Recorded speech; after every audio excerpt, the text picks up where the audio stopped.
And rolling. Hello everybody from YouTube. Welcome to our speedrun-ish of linear algebra lecture 11 and 12. If you're seeing this, you probably have already finished your linear algebra lecture 1 to 10 midterm. I hope it went well. Without further ado, I think we're ready to go into the lecture slides of lecture 11. Try to catch up what was what.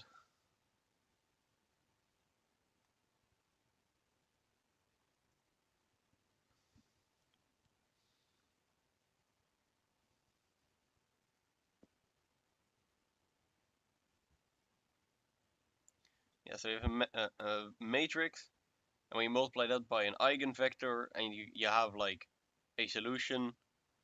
Then that solution is or when it becomes like a scalar multiple of the original vector, and that scalar is the eigenvalue for the eigenvector x. I think I've said that right. That seems to make sense.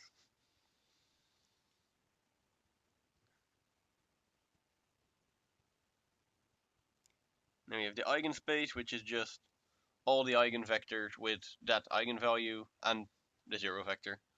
So it's all solutions for the equation original matrix times x equals to the scalar times x.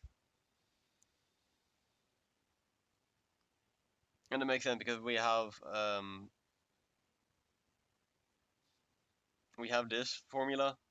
So then when you get this part to the left side of the equation, then you get this minus that is equal to 0. So then the null space of this thing is equal to the eigenspace. Okay, seems to make sense so far. Eigenvectors corresponding to distinct eigenvalues are linearly independent. Cool. Can have at most n distinct eigenvalues. Yeah, that makes sense because you cannot have more linearly independent vectors representing a m by m matrix.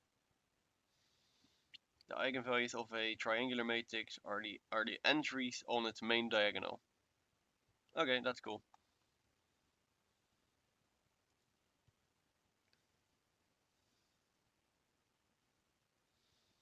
Consider the following matrix and vectors. So let's see. So that means that they're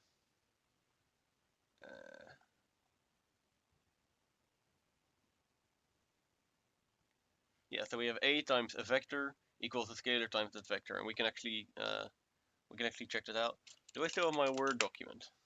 My little table thing? No, I don't. Whatever. Bam, little table thing done. So we have 1 minus 1, 6 minus 4, and here we have the vector 1, 3. So this becomes negative 3 plus 1. This becomes negative 12 plus 6. So this becomes negative 6, and this becomes negative 2, which is a multiple of the original vector, namely negative 2. So this eigenvector has an eigenvalue of negative 2. And if we try the same thing here,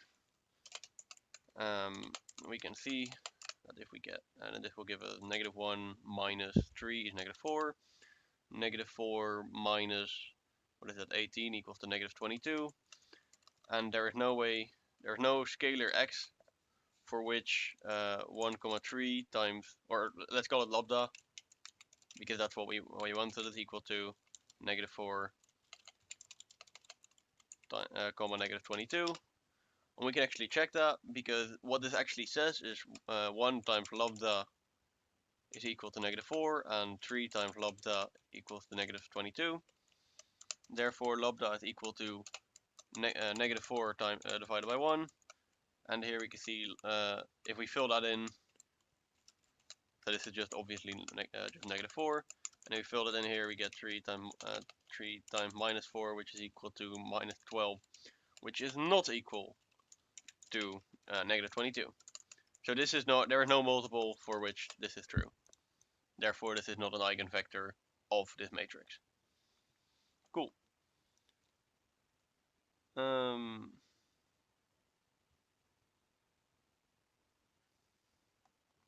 See anything else interesting?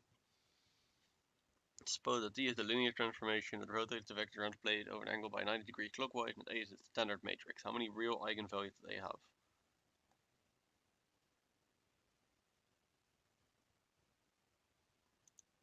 I mean, that's just a question of solving, of looking at the matrix where cosine, wait, so it's cos phi, negative sine phi. I guess I should be using theta at angle, but it doesn't matter really that much. Okay, 90 degrees clockwise. So that is, let's see, I think Pi the over normal 2. way is like the counterclockwise, right? So this would be 1.5 pi counterclockwise.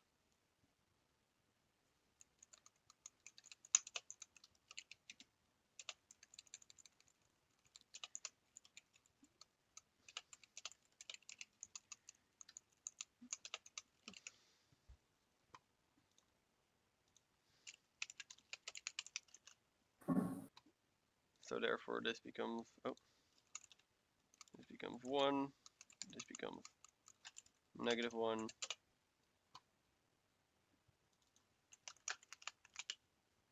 And this is 0 and 0.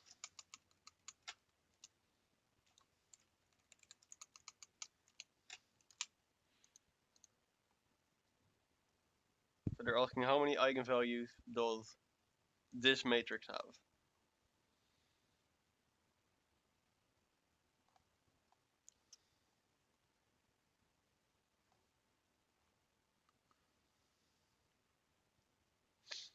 I mean, realistically. So this is, oh wait, I see.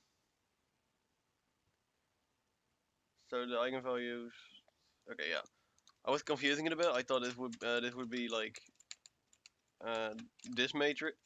I fucked it up. This matrix, which would be a diagonal matrix, and then it would have the eigenvalues -1 and 1, probably. But it's this one, so I don't know how that would work. Oh, I forgot to start the timer. I'm kind of a dumbass.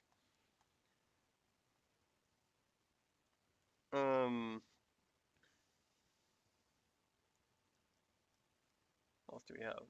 Oh, the characteristic equation and the characteristic polynomial.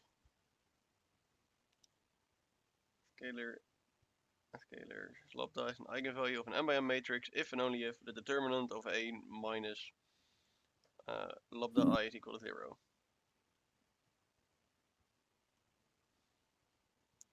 The determinant of A minus lambda I is the characteristic polynomial of A.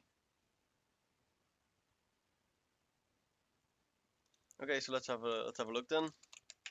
So if we have this thing, and I'm just going over like all this theory because honestly I don't quite remember much of it either, so that's important. So we have A minus lambda I. So with this, the upper thing minus lambda times 1, 0, 1, 0. So therefore, this will this actual matrix will become 7 minus lambda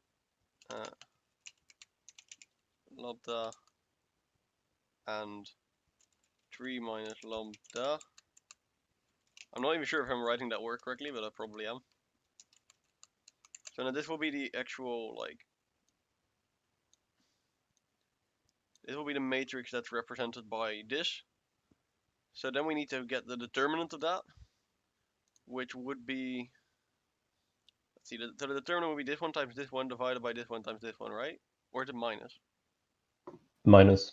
Okay, so this would be 7 minus lambda, 3 minus lambda minus -2 times 2, which is equal to 21 minus 10 lambda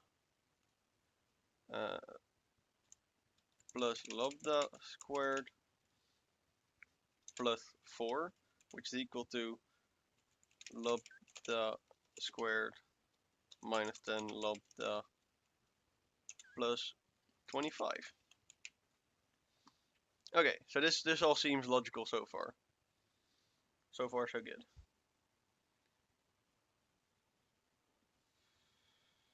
Okay, and this will be this will be like the characteristic polynomial, and all the eigenvalues of this matrix will be the ones where this is equal to 0.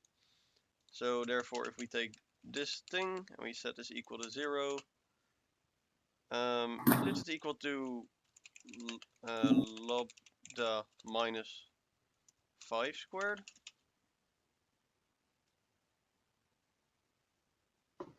Yes. Yeah, cool.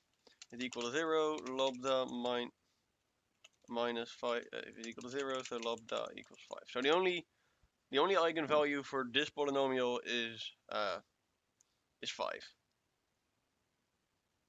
Yeah, and then you could figure out the eigenvalue, eigenvector that belongs to that eigenvalue yourself. Cool. Wait, isn't it supposed to be -5? Because if you solve the correct what's it called? No, the Characteristic polynomial is equation. lambda minus 5 squared, so the only Oh, the right, only yeah. solution is positive 5, so it makes 0. Yeah, Yeah. that's right. Okay, if we look at this one, well, here it's just filling stuff in. So this is the characteristic polynomial. If you fill in 0, you get 0 plus 0 plus 0 minus 3, which is, well, obviously not 0, so therefore it's not an eigenvalue. And here we have -1 plus 3, which is positive 2, plus 1, which is 3, minus 3 is equal to 0, so 1 is an eigenvalue. Okay. The algebraic multiplicity of an eigenvalue lambda 0 of a matrix A is the number of factors in a characteristic polynomial. And the geometric multiplicity of an eigenvalue is the dimension of the corresponding eigenspace. Okay. So imagine we have a characteristic polynomial, which is lambda minus 5 lambda plus 3 squared is equal to 0. Therefore, the algebraic multiplicity of 5 in this polynomial is equal to 2, and the algebraic multiplicity of -3 in this polynomial, 5 is equal to 1, and the algebraic multiplicity of -3 is equal to 2. Yeah, that makes sense. Geometric multiplicity of an eigenvalue lambda is the dimension of the corresponding eigenspace E. Okay, real quick. So,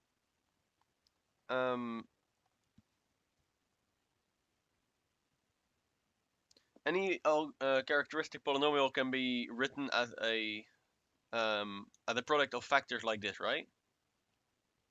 Yeah. Yeah, okay, that makes sense. I guess that's just, in the basics of polynomials. So, alright. What about the geometric multiplicity? Is the dimension of the corresponding eigenspace.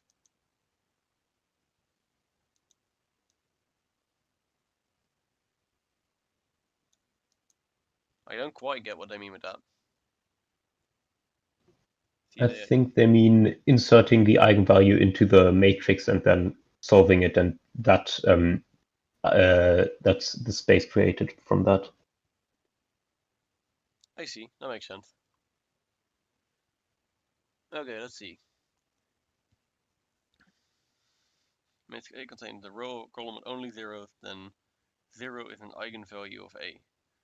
Well, this will make sense because if you would reduce it to a pyramid form or its echelon form, then 0 would be in one of the in the diagonal, and the eigenvalues are of a triangularized matrix are its diagonals. So that makes sense, I guess.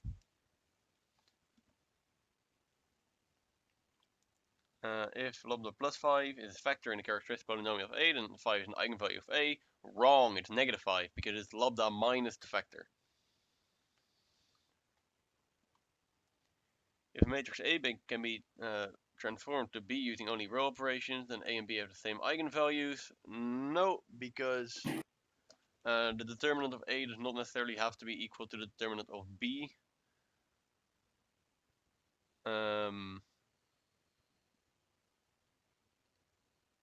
Yeah, I think that makes sense. If U is an echelon form of A, then the eigenvalues of A are equal to the diagonal entry of U. No, because you can write anything in its, or you can mostly write anything in its reduced echelon form, and then all the eigenvalues would just be 1, or unless there are free variables, in which case they would be 0. So that doesn't make much sense either. Okay, so I think I have a little bit of an understanding over eigenvalues. I do still struggle with them a little bit, so I'm going to reference back to these a fair few bit, I'm sure of that. But we'll see. Oh wow, this is some fancy shit. In the pre-lecture video, you see in the first example of eigenvectors and eigenvalues. Let's find the concept carefully. Let A be an m by m matrix and lambda is a scalar. Scalar lambda is an eigenvalue of A if there exists a non-zero vector x for which ax is equal to lambda x. In this case, the vector x is called an eigenvector of A of the corresponding eigenvalue lambda. We have already gone over this, so that makes sense. Is the vector 3, 3 an eigenvector of the matrix 0, 0, 3, 3? Well, let's have a look.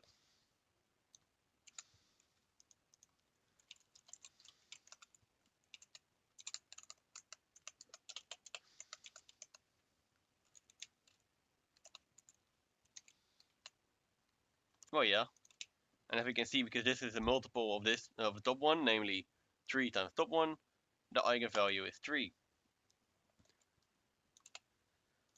Oh. Is the vector a negative 3 to an eigenvalue? I'm probably going to go on a whim and say no, but it might. Let's have a look.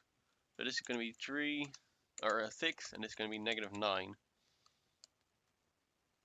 No, I don't think 6, negative 9 is a multiple of negative 3 too. That wouldn't make much sense. So the answer is no. Oh, fuck. Can I not answer? There we go. Vector is not a parallel to, therefore it's not a multiple, blah, blah, blah. Okay, cool. Can I? Okay. It's Trigonometric today. I don't know what's up with it, but is the vector 0, 0 an eigenvector of the matrix A? Well, I mean, I guess if you multiply something by 0, 0, then the answer will be 0, 0. So, yeah, and the eigenvalue will be 1? No. Yeah, for the definition. Because in the definition, the eigenvector is non-zero. Oh! That caught me off guard. Good one. I didn't use a capital N. Shut the fuck up.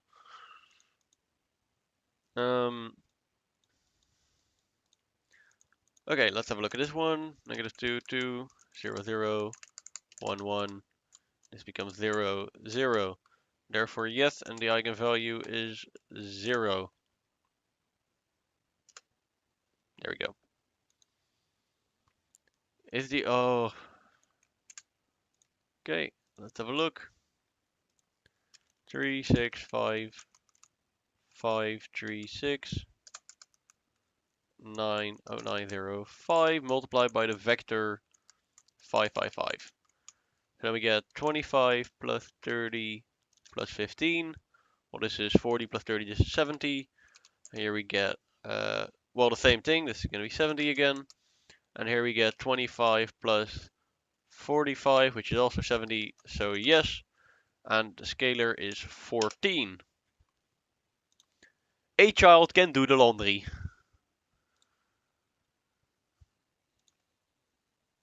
Okay. Graspel is really chugging today. Update your knowledge. Practice now. Let A be an m by m matrix, V a vector in Rn, and Y a scalar. If AV is equal to lambda V, that means that... Yeah, so unless the vector is 0, then it's an eigenvalue, an eigenvector. Okay, makes sense. Give the eigenvalues of this vector. Okay. Woo! Because if you have a triangularized, I think that's the word, matrix, then the diagonals are the eigenvectors, eigenvalues, sorry. Eigenvalues of a matrix A are equal to the entries on the main diagonal of A. False, because it only happens in the case of it being a diagonalized, no, triangularized matrix. I don't know if that's like the actual right word, but Triangular matrix. triangular matrix. Thank you. Let these be the eigenvectors of an MIO matrix corresponding to the distinct eigenvalues. Blah blah blah. Well, all the vectors of all the vectors of the set are linearly independent. We know that this is true. It doesn't contain a zero vector because we explicitly stated that, and I have no clue what orthogonormal is, so this is the right answer. He says very confidently. Oh yeah, okay. So this is just the fact that we have to know the formula, and you can just deduce it by logic, but it's the null space of A minus lambda I.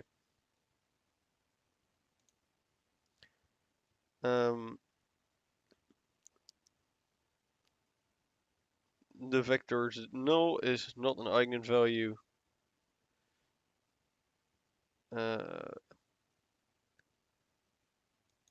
But zero is an element of the eigenspace, and we know that this is true because it says so in, let's see, in the definition of the eigenspace here.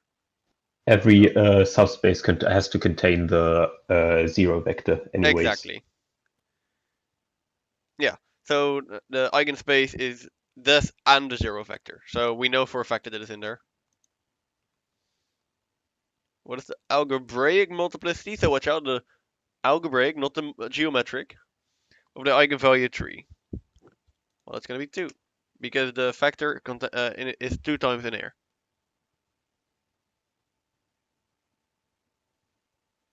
Wasn't it in the format lambda 0 minus lambda, or lambda minus lambda 0 instead? Let me have a look. Lambda minus lambda 0. So they're using this thing, which... I don't think it matters too much. Okay, cool. Is given by the determinant of... Yeah, this is just something you have to know. Let A be the matrix with the characteristic polynomial. How many elements does eigenspace have? It's going to have 3. It's going to have 0, it's going to have 4, and it's going to have 2.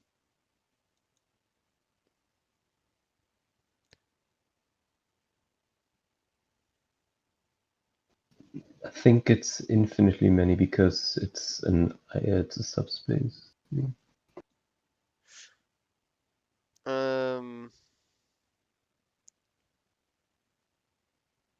Oh, okay. Since all multiples of V are also eigenvectors corresponding to the eigenvalue V, this implies that. Okay. But isn't this the definition of geometric multiplicity? Hmm. The eigenspace, elements in the eigenspace. That was also. Let me have a look for you. Is the dimension of the corresponding eigenspace? Well, the dimension is just the amount of vectors in the basis, right? So it doesn't have to be the amount of vectors in the set, just in the basis. Because otherwise, I think every single eigenspace would be infinitely would have an infinite geometric multiplicity. So what would be like the geometric multiplicity of that? We don't know the dimension. So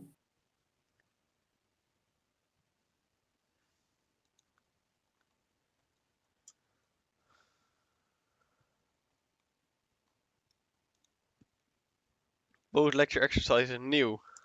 They made an improved version. Yeah, we're living in a luxurious life, boys. Do you know after doing at least this for us? So you know that you're living a good life. Is this an eigenvector? Well, a child can do the laundry, -2. 2. Yes, by 2. Woo! Is it also for 2, -3? Oh, 2, -3. Well, let's have a look. Well, this is 0. Wait, is it? Oh, no, okay. So it's 2 plus 3, that's 5. And this is just -4. So the answer is no. Find an eigenvector corresponding to the eigenvalue -2. Let's see. So we would have to find a vector such that the top thing times -2 is the bottom thing. So let me actually think about what that means.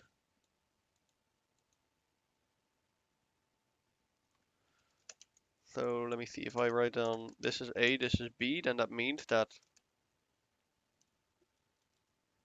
2A is equal to -B plus A, and oh wait, it's -2A, and -2B is equal to -2A. It's a different matrix. Fucking hell. Okay, thank you. I even saw it's a different matrix. I just didn't write it down, and I don't know. I had a little bit of brain delay. So we have -2A is equal to -3B time or plus A, and we have -2B is equal to the same thing, so -3B plus A. We can also deduce from that that B is equal to A, and furthermore, well, since that's the case, we can just say that this is equal to this is equal to this, therefore -4A. This doesn't make sense, so I made a mistake somewhere probably. Because it's a non-zero vector, right? But wouldn't -3.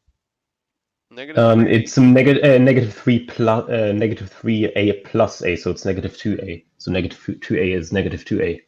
Oh, I see. Yeah. I'm sorry, I'm not quite awake yet. So -2A is equal to -2A. Therefore, A is equal to 1 or 0, but you know. So therefore, it's 1, 1. Because A is equal to B. Yeah.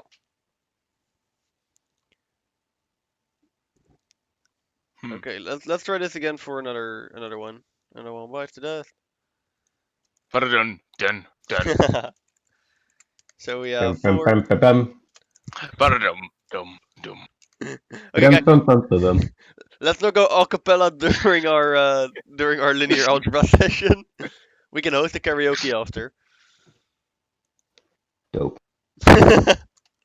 This is what I've gone to university for. So it's 4A minus 6B is equal to -2A. And -2B is equal to 4B minus 6A. So let's see what we can get from. Oh no, I don't want them to be columns. I just want them to be text. So if I swap the signs around, and then divide by 2, then we have a formula in A in terms of A and B that doesn't make any fucking sense. So I'm gonna add 2A to both sides. Then I'm gonna divide by 3. We get A is equal to B. Then I'm gonna replace all the B's by A's. Then this becomes -2A is equal to -2A. What a surprise! It's still the same vector. You just got vectored. Okay. This is what I've come to university for. Fucking vector me. Despicable Me references. How did I not think of that before?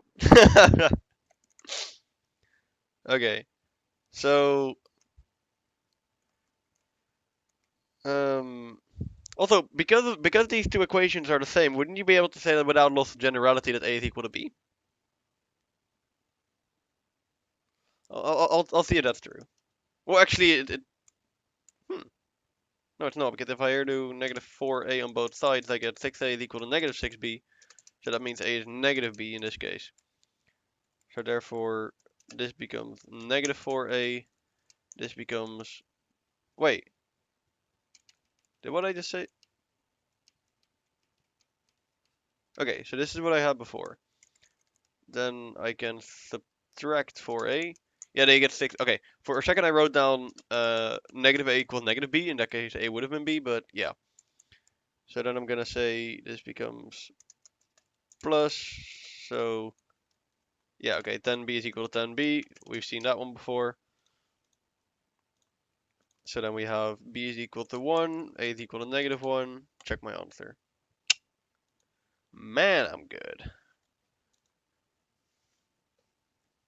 Okay, is negative 4 an eigenvalue of a? Well, we can do this one again. There's probably a better way to solve for this, by the way, but I'm just doing this way because it's kind of fun, actually. I like solving systems like that.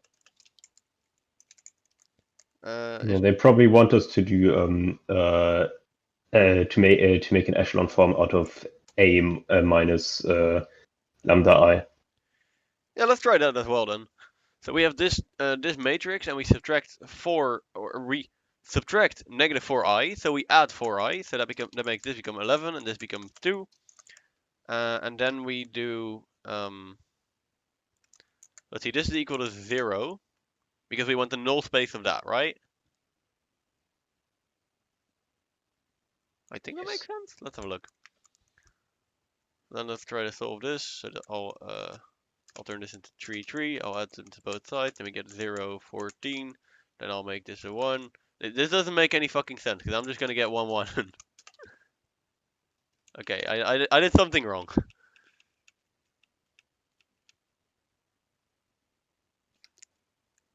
So I added 4 times lambda. Well, what should be on the right side? Should it be like the identity matrix and then go from there? Okay, so wait, let me think of what we're doing. We're solving for null ax or a minus plus 4i. So we're solving for the null space of this one. Yeah, but that should just be this thing.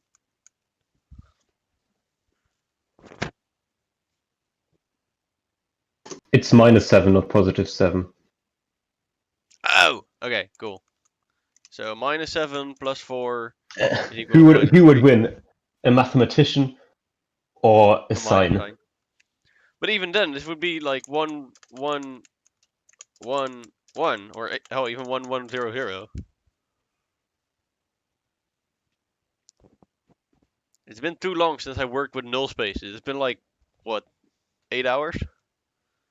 No, not 8, like 16. So would this mean that we would have, well, here it says a or x1 plus x2 is equal to 0, so x1 is equal to x2. But do we know what x1 and x2 have to be? Or do we just know Minus that? x2. Hmm? Minus x2. Sorry. But does this mean that for any scalar, you could just have this? I mean, well, actually, since we have to get the basis of it, it can be, I guess, any of the vectors. So this would be, the null space would be equal to span of the vector 1, -1. Or any multiple of it. Yeah, or any multiple, but that's how the span works.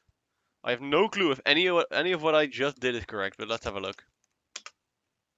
It is. Also check your own eigenvector b by verifying that v is not the zero vector and v satisfies a v is equal to -4v.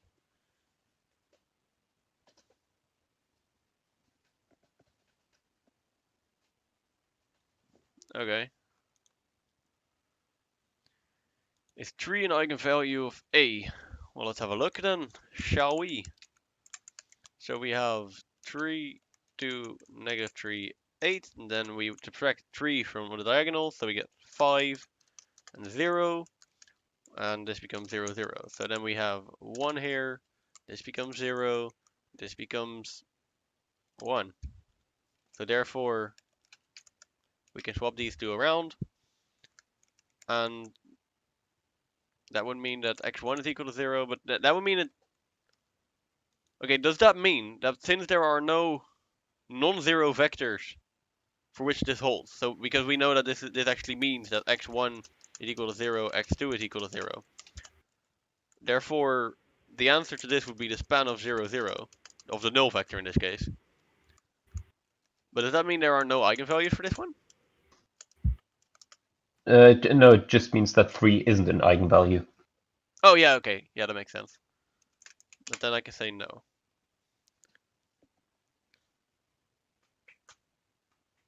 And you also can know that by if you take the determinant of 1, 0, 0, 1, it's not equal to 0. So that was part of the definition also. Yeah, because the eigenvalue has to turn it linear dependent. Yeah, okay, that makes sense. Yeah, because yeah, for the determinant of this thing should be 0 for it to be an eigenvalue. Yeah, exactly. Okay, cool, thanks. Is 6 an eigenvalue of A? Well, let's give it a shot. 5, -2, 3, -2, 2, 6, -2, -1, -2, 9. Or we're going to subtract 6 from all the diagonals, so we get 3, -4, -1. Well, I can already add the top bottom row to the top row, so I can see that this is 0, 0, 0. And I can also add 2 times, or subtract, and I can subtract 2 times the top row from this row. So I will get 0, 0, 0. The determinant of this is 0, right? Because you can just take this column. Technically, the determinant of any matrix that has either a row or a column which is only zeros has the determinant of that is 0. Cool. Yeah, or you have the 2 by 2 zeros. You multiply, that's 0. You multiply that by -1, and you're already they're all because the 2 rows at the bottom. Even if you do it with the top row, you just see Yeah, that yeah, that makes sense. Because like, all 3 are multiplied by 0. okay, cool. Okay, so this would mean that -1x1 minus 2x2 plus 3x3 is equal to 0. So then I can just take any vector for which this holds, right? What is that notation? Are Okay. you? So I'm gonna show you what that notation is because it doesn't fucking work in Word, which makes sense. No, I know what it means, but if you're not in LaTeX, why would you do that? Well, I write LaTeX wherever I am. It just looks kind of neat. Yeah, it just like, especially like with other LaTeX users, they know what you mean. Yeah, and also if you don't do the At least line, put it spaces. just looks like it could just look like x times 1. Yeah, exactly. Like 3x3. Well, that's x9, obviously. Yeah, but at least put spaces. But Yeah, okay, like this. yeah, or between the minus signs, like you have to do in programming. Otherwise, your check style yells at you. Imagine having check style. Yeah, you're in for a ride. Every project has check style. I know. It's Yeah. okay, but And PMD is also hell. yeah. And spot bugs, all of them. Okay, so I could just get everything to the other side, say that x1 is equal to x2 minus 2x2 minus 3x3. So then I can just think of two values for which this holds and then fill it in as a vector. No, x1 is negative x2 plus x3. Yeah, okay, so I can multiply. So this is the way I did it last time, so I'm just going to do it this way. So then if I can say put an equal sign here. So yeah, -2 plus 3. So Then Hmm? are you converting to parametric vector form, or yeah, I guess. okay, then just make two almost empty vectors and get them in there. Done. Well, I guess we only need one eigenvector, so let's see. Just make one x of x equal to just make x3 equal to 0 and x2 equal to 1 or something like that. But then wouldn't it be, let's see, x3 could be equal to 0 and x2. Then we have x1, 1 is equal to -2 x2. So then this would be -1/2. Because -1/2 times -2 is equal to 1. I Or think just this. do 2 and -1. so you don't have fractions. That's easier. Yeah, Right. okay. But Doesn't really matter. okay, well, Well, that you can works. avoid them. Yeah, okay, but like in graph point, not too big of an issue, I guess. What the fuck? The line L through the origin and the point this point is given. Furthermore, let A be the 2×2 matrix such that any vector. The vector AV is given by the reflection of V about the line L. Find the eigenvalues and eigenvectors of A without determining the matrix of A explicitly. So they want you to find the I think they want you to find the identity matrix of the transformation. Yeah, I've heard that before, but I've not been able to do that. So let me think about this geometrically real quick, right? It's always, it's gonna be a good stream when you gotta open up Paint. Paint stream. It's actually Paint.net, not Paint. Oh, what? Okay, yeah. So we have a line going through -3,5. Oh. So we have to reflect. Oh. I'm actually gonna do it the other way around then. We have to reflect through this line. Yeah, just reflect I hat and J hat, and then you have it, right? What did you say? Reflect I E1 hat and and J E2. hat. Yeah. I'm gonna be honest, I don't quite understand identity matrices of reflections yet. I only understand the ones of rotations. How about you do this? Well, you have to the angle between the vertical line and the slanted line should be the same as the angle of the between the line that you're gonna have. So I'm gonna draw it, but you can't see it. Okay. Oh wait, so you're saying that we're like reflecting off of off of one of the two axes and then turning the line to match this.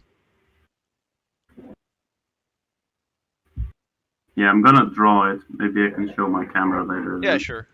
Please do. This would be. Yeah, this is something I'm still struggling a bit with, so I'm sorry for like hogging up the Yeah, stream a bit. minus 3,5, right? Let me have a look. Yeah, -3,5. So this would be a 1, 2, 3. Yeah, my notebook, it has 5mm things, so that's kind of sucky. So this would be -3,5 for the origin.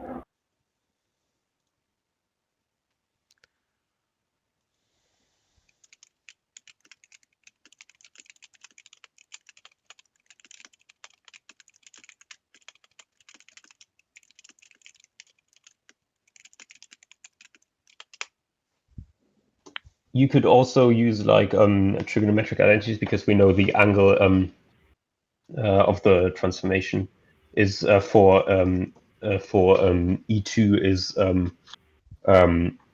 a 2 tan to the minus 2 arctan -3/5 because of the because that gives us the angle. Yeah, so we have like this thing here is -3, or in this case, yeah, okay, let's say -3,5. Yeah. So therefore, this angle would be the arctan of 5/-3. Times 2 because you're not just moving to it, you're reflecting through it. Okay.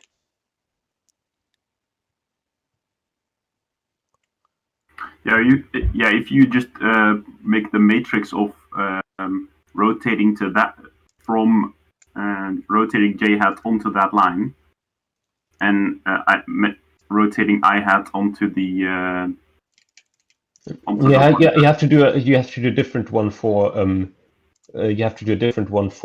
E1 because E1 is rotated clockwise and E2 is rotated counterclockwise.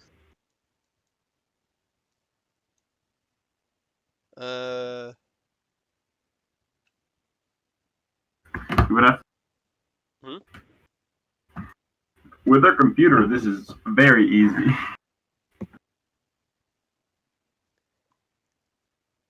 Okay, so you're saying that for the I hat and j hat, you have to use different angles? Yeah, because I is rotated clockwise and j is rotated counterclockwise.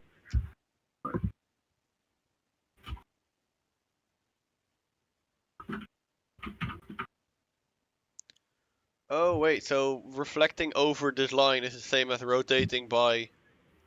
Rotating by 2 arctan, whatever.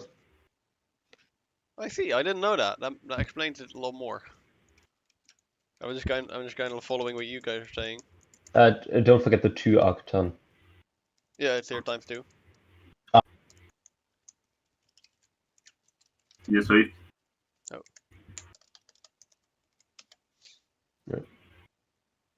Let me fuck up my matrix a bit more, so it actually looks Don't, decent. don't forget the minus sign for the first column, because it's rotated clockwise.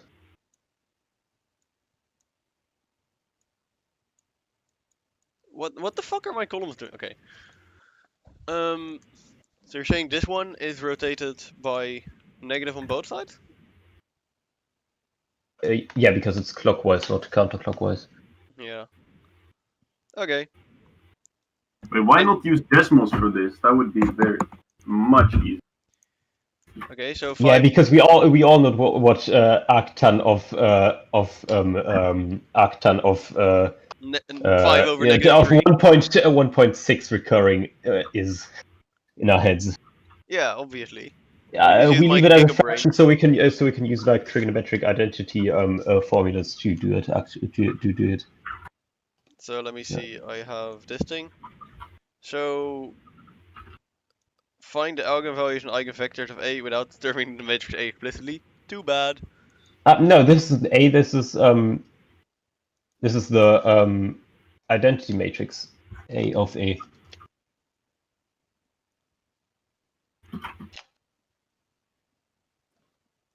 The identity matrix of A? I don't know. It just sounds like I've missed like 3 lectures worth of stuff because I don't know any of It's this. from the transformation stuff. Let me actually pull it up then. Yeah.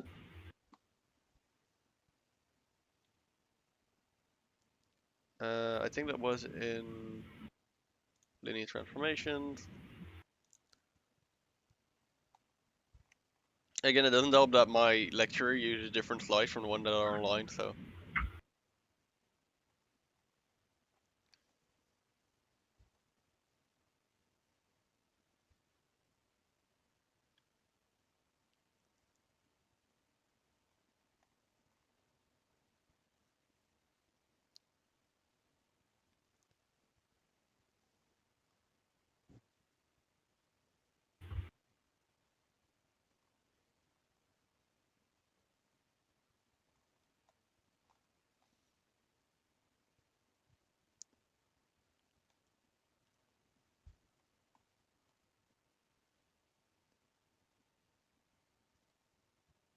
I mean, I guess it doesn't really mention it too much.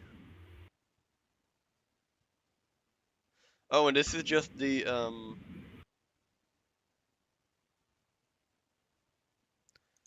so this is not the standard matrix of this transformation then yet.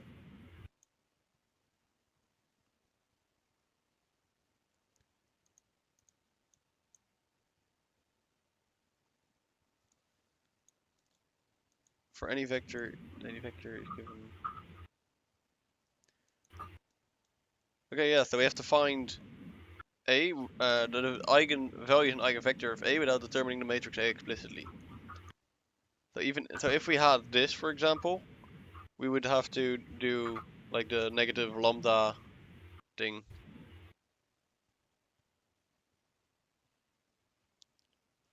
I don't know why I'm so stuck on this question. I'm sorry, guys. What would be my next steps? Using less trig functions? Based. Honestly, I'm kind of curious how they would do it, so I'm just gonna skip it, see what they said. A is then made of reflection. Vector V is parallel to the reflection line.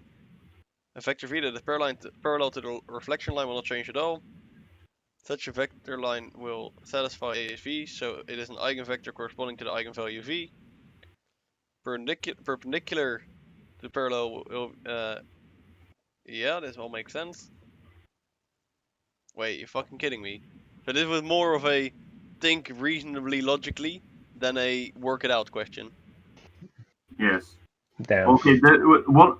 Sometimes they what they actually want is in like the last few words, so that saves you a lot of time usually. So they only ask about the eigenvalues and vectors. So usually when they say you don't have to do this or this, it's much simpler to not do that. Their advice is usually good. Yeah, exactly. So what they're saying is, since if we have a point like here, I'm gonna make my dots a bit bigger because YouTube will fuck them up. Here, then when you reflect through this, it will, and this is a dot parallel to the reflection line.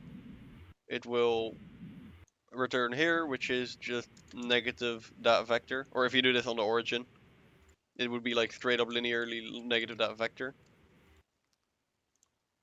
So we have one here, one here, one here, one here. Oh. That was bad. It's a big old chunky boy. Okay, so if I'm gonna make a line that is 3 wide. So yeah, what they mean here is that if you have this vector here and you transform it through this line, then this will be, it will return to over here. So therefore we have a times, let's see, a times v is equal to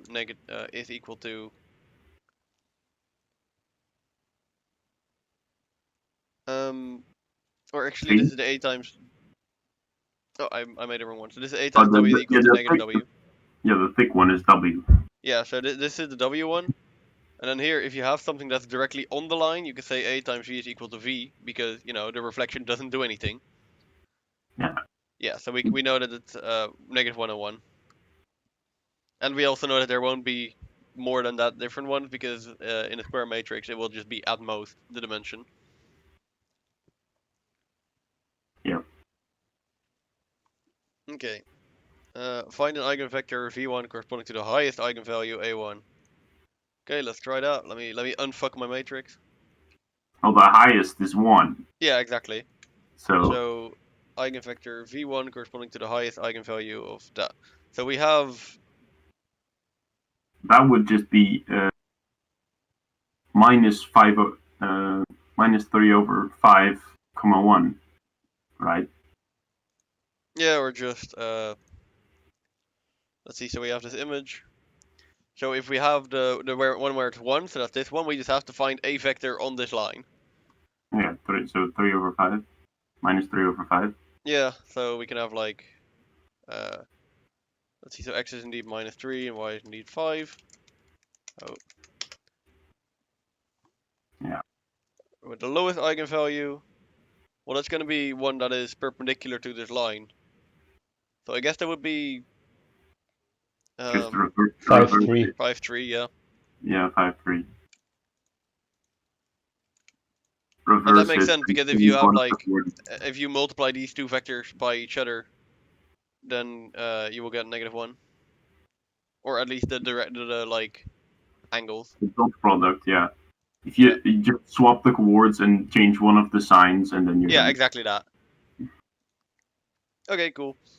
If lambda is an eigenvalue of the matrix A, then 2 lambda is an eigenvalue of the matrix 2A. Does it though? That sounds. It like sounds sketchy. It sounds sketchy, but at the same time, great.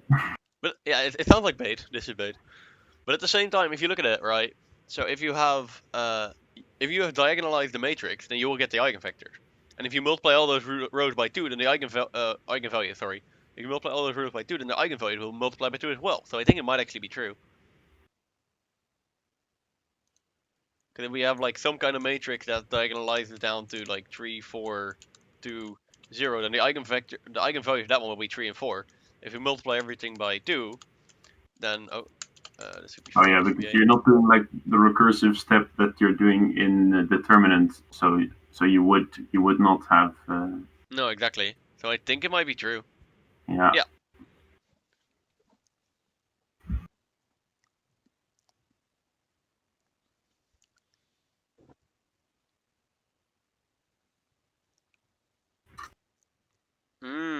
I see. Cool. They multiply both sides by 2. Makes sense.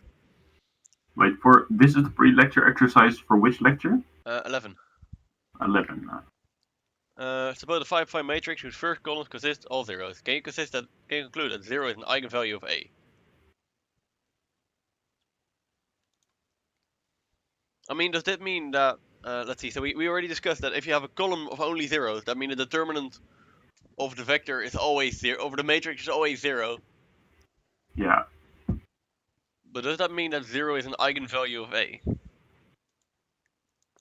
I mean, I guess it would, because it would be in the diagonal. 0 is an eigenvector, so that would mean that you subtract 0 from everything, so you just do nothing. Yeah. And you do nothing, and the determinant is 0. So, yep, it is. Yeah.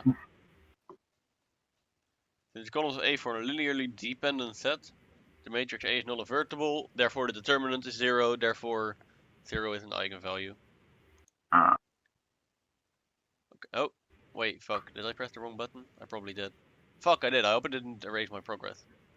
Wait, why don't you just have it open in? It saves your progress, I think. So if you click on lecture, if you click on the exercises, Yeah, it saves it. But why don't you just go to the Graspel site? That's much easier. Yeah, it probably is. I usually just did this. Ah. This is what I did last time. If you click on the Graspel logo, maybe like on the top left. Oh no, it doesn't work. I'll just go to the graspel.com site. Huh? Oh, this is well, lecture 12 pre-lecture. Yeah, I was about to say that doesn't make sense. So if I go to Graspel and then I go to 11 post lecture new, continue practicing. Okay. Can you conclude that 0 is an eigenvalue of A? We said yes. Ah, give an eigenvector corresponding to the eigenvalue 0.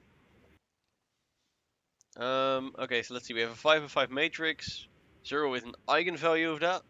What that means is that AX is equal to 0x. Yeah, so an eigenvalue of that could just be... It has to be a non-zero one, right?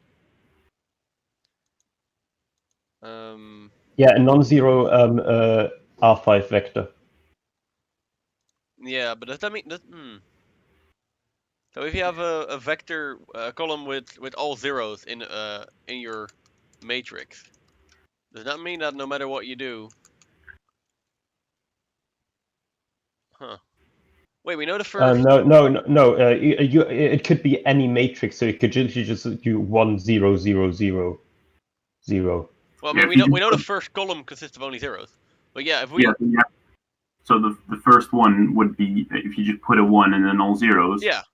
It doesn't matter because all the other columns get zeroed out, and the 1 times the 0 is 0. So. And it's still exactly a non-zero vector. Yeah. So this would make sense. And we could also put like a nice number here. And it wouldn't matter because they would be 0. Yeah. Cool. That's cool. Can you conclude that the eigenspace corresponding to the eigenvector 0 is spanned by this? No. Because there can also be other eigenvectors. Yeah, you can just have more rows of zeros. Yeah, and just like... Yeah, if we have like, for example, say the thing is diagonalized here, if we have this one, then the eigenvectors would be 0 and 8, so it's not just this one. Yeah. Cool. Assume that A is an m by m matrix and V is a vector.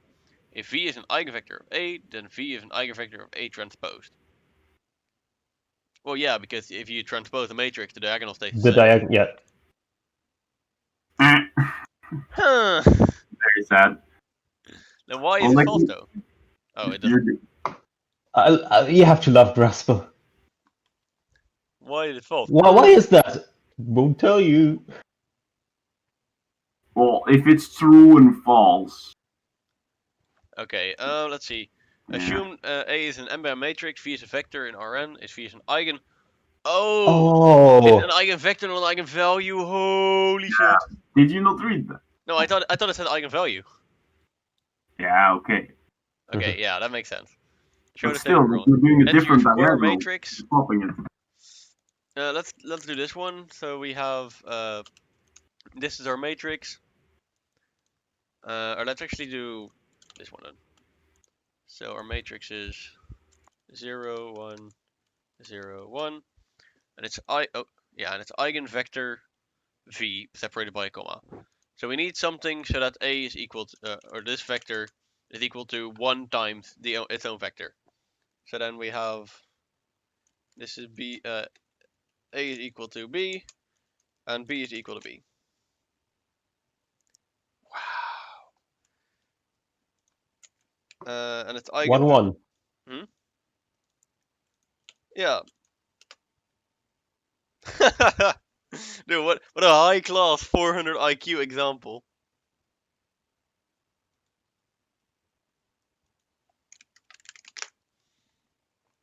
Okay, cool. A non-zero vector can be in two eigenspaces corresponding to two distinct eigenvalues of a matrix A. Ooh. No, because all the eigenvectors are linearly independent, right? Yeah. So the answer is At least no. all the Yeah, because you can make a basis Yeah. with them. yeah, all the bases are linearly independent. Yeah. So the answer is false. Yeah. It implies that. Oh yeah. Okay. Cool.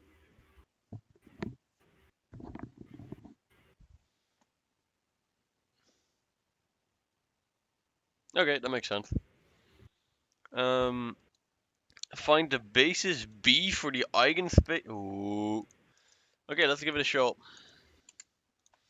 So we have the original matrix.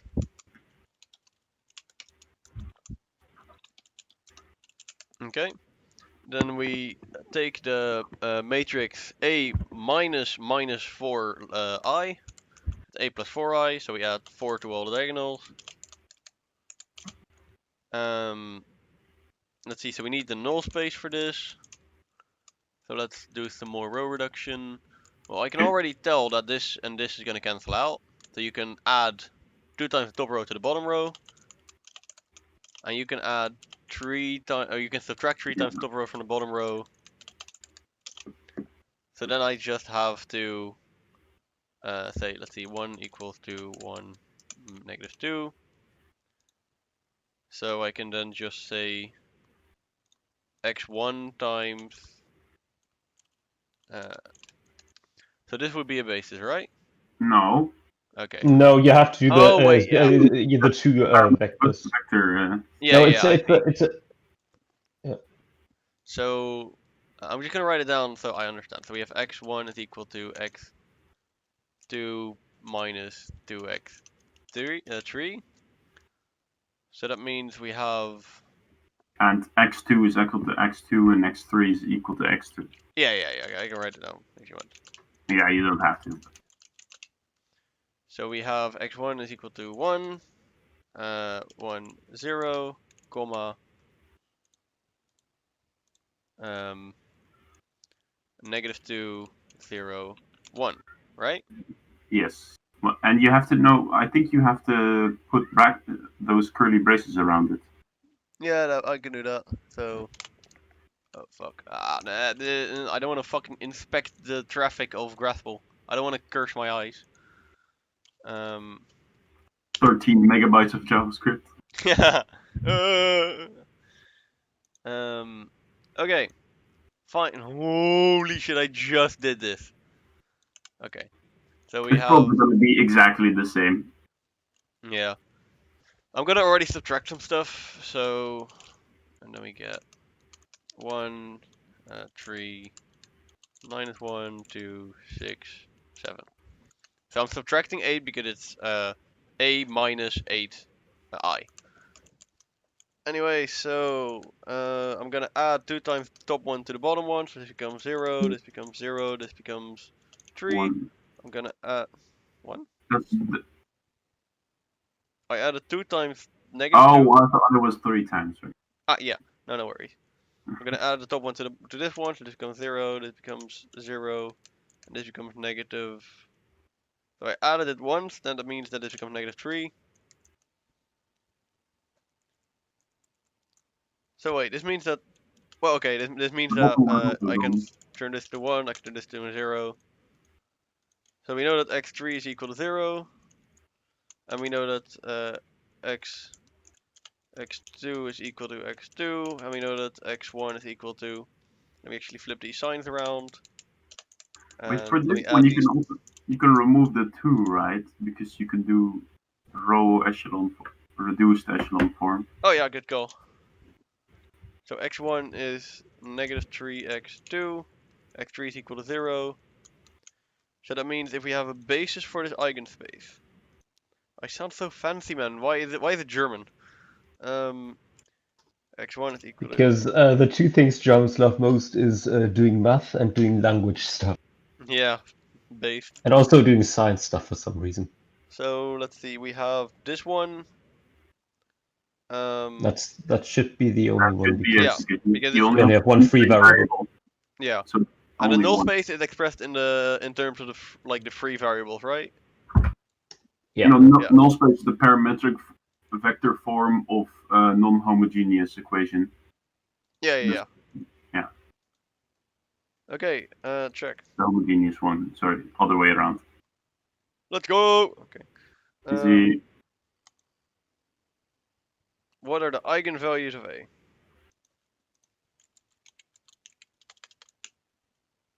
Oh, repeat them according to their algebraic multiplicity. Oh, dude, this is so hard. Okay. Oh, fuck. Shouldn't have supposed. So then we add 3, so then we get 0, 0. Wait, if the diagonals of a matrix like this are the eigenvectors. 5, not 2. Yep. Yeah, you add does 3. that mean that the diagonals are the eigenvectors are made so that one of the diagonals becomes 0? Yes, because you always subtract them from the diagonals. So Yeah. So you technically remove because the null space. It's hard to explain. You put the 1 where the 10 is. Yeah, like this. Oh yeah, so I can do it either like this or like 0. this. I would put the 1 in the second row. Yeah, like this. Okay, but this just means that this is. So we have x2 is equal to 0 and x3 is equal to 0. Yeah, and So next one can be whatever. Yeah, so that means the basis of the eigenspace would be opening bracket, closing bracket, and then we create a new vector, 3-dimensional, that is 1, 0, 0. Right? Should be. Yeah, you can also do 69. But yeah, okay, that's true. Because it's a that multiple. Find a base for the other one. So then we have -5, 3, 4, -5, -10. Okay, I'm gonna divide this all by -5. I'm gonna subtract 3 times the bottom one from the top one. 2. -2. Gonna multiply this all by -1. And then we end up with this. And then 2/5, right? For the top right. 2/5 and 1. Yeah, okay, so I can say this one is equal to -2/5. And this one is equal to -2. So that means that we have. It's a basis, so I should put Don't forget the curly braces. Yep. Yeah. And it's 1, so should be relatively easy. Yeah. No, you have to split it up No, in two no, vectors. no. Is it? Oh. Okay, it is 1. I Yeah, was about yeah. to say, 'cause this is the only free variable, so Oh Yeah, yeah. x3 is x3. yeah, cool. And yeah, I didn't write down x3 is x3 here, but it like yeah. Yeah. Okay, cool. I did not expect that to go so well. I was pressing enter. I was like, this is gonna be wrong because I don't understand shit about this. It worked. I don't know what it is. Well, this What is is that again? It's been a long time. this is really easy. So we can say this is the original vector, the original matrix, right? And to get the answer to this, we just need the null space of this minus lambda I. So we say minus lambda and minus. Put capital L or something. Yeah, okay, I'll do that. That probably looks a little better. And we want the determinant of this to be 0, so we want minus 5 minus L times negative 2 minus L minus 18 is equal to 0. And you just solve for it. Yeah, and then we just solve for L. So we get minus 2 minus, then that's this. Then we have minus L times minus 5, that's plus 5L, plus 7L. Minus. And then we have plus L squared. So then we get L squared plus 7L minus 28 is equal to 0. 8, not No, 28. 8. Plus. Oh, yeah, okay, that makes sense. Yeah. I was about to say, okay. So then we have L minus 1. No, wait. L minus 1, L plus 8, yeah. Yeah, okay. Is equal to 0, so therefore. Well, would it accept me saying L minus 1, L plus 8? Or does it want to actually have. It wants lambdas, you have to go to the first tab Oh, on yeah, the yeah, left, yeah, of course. on the bottom. So. Yeah. Actually, can I just say backslash lambda? Let's go. No, that's the wrong one. That's the wrong one. Does it have to be like, what? Why? Huh? I think it's the wrong one. Come in. No, Oh no, it's not. No, it's not. You can do backslash lambda. It Give works. me 1 second, Yeah. right? Different. Yeah. You can just use backslash lambda. It works. I use that one. It looks different.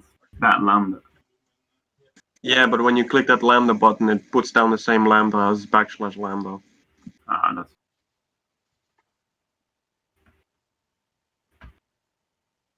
Yesterday in the exam, I discovered that you can just put in latex in the Graspel. Yeah, because I think that's the first time they explicitly mentioned, do backslash neck to do the unequal sign. Because for some reason you can't just copy it in. Like, they give you an unequal sign, but don't allow you to copy. Oh, you guys talking about neck?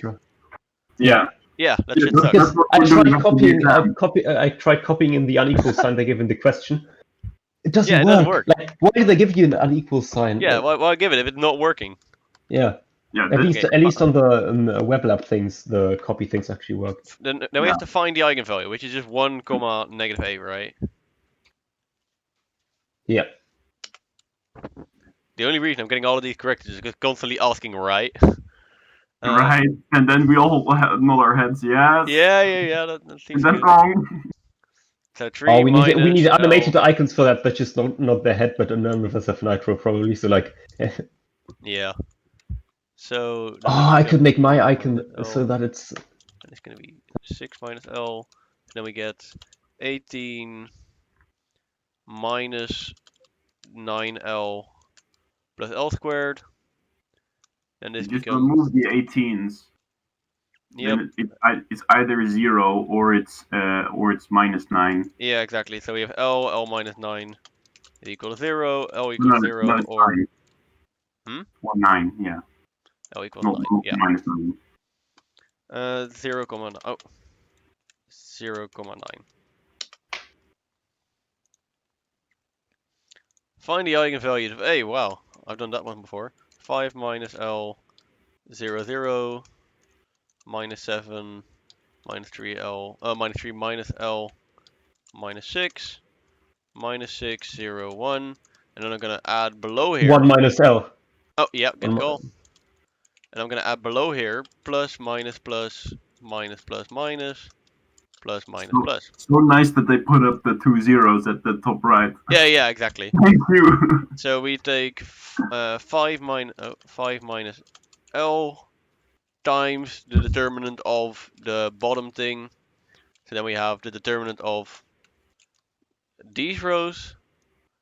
So then, well, that's just the Yeah, original there's one. So also minus 3 zeros. minus L. I'm gonna put one more set of brackets times Why? 1 minus L.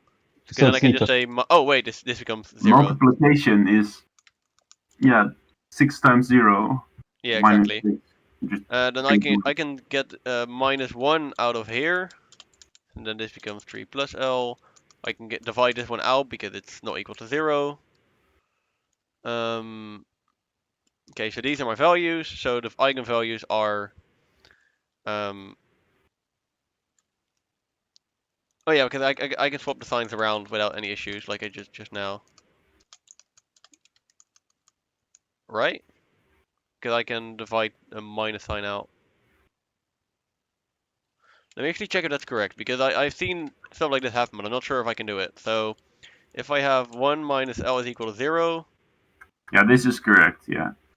yeah, because then I can get minus 1 times minus 1 plus L is equal to 0.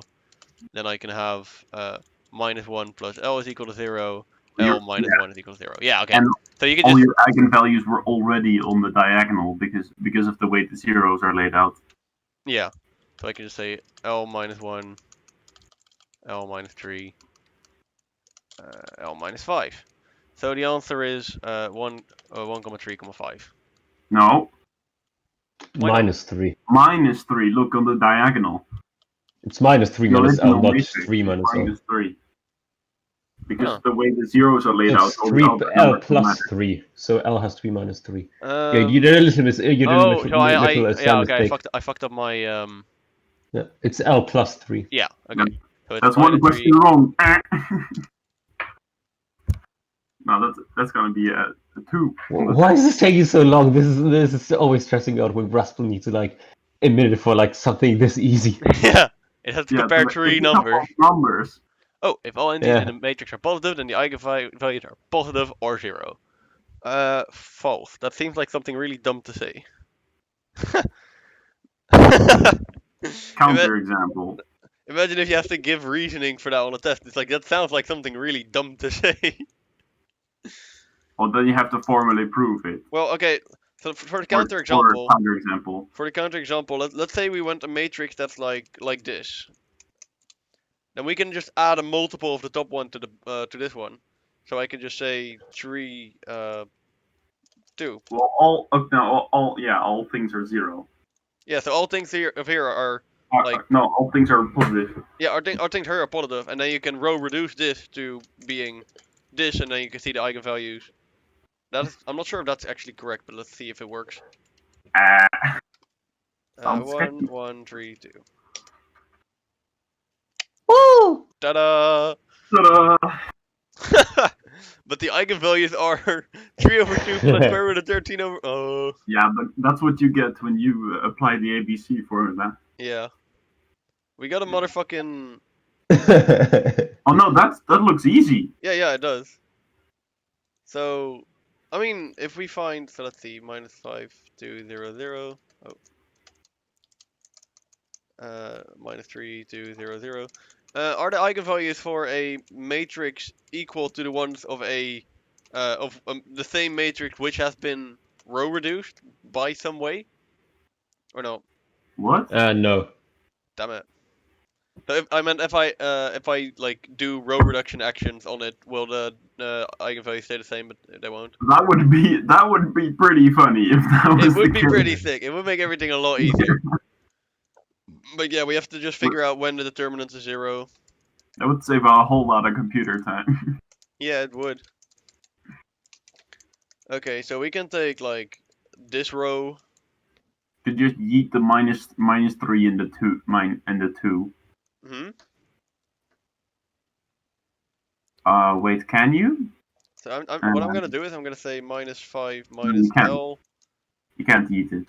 times the determinant of this thing which is just 2 minus L times the determinant of the bottom right because Yep, of the which zeros. is 2 minus L times the determinant of minus 8 minus I L. would calculate the bottom right determinant first, because you have to use it twice. Oh, I mean, I can do that later. 7 You minus have to L. do it times -6 and times the. Okay, so I'm just gonna put some more spaces to make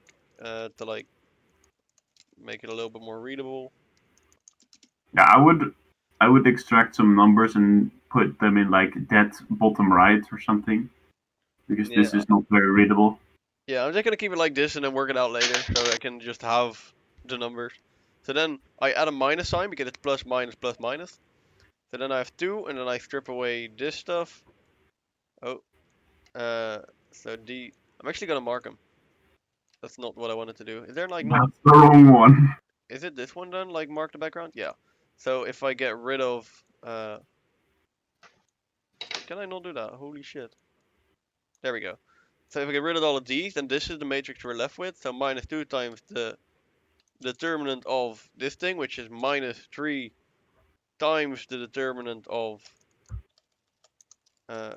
2 times minus 3 times the determinant of this thing, which we already have over here.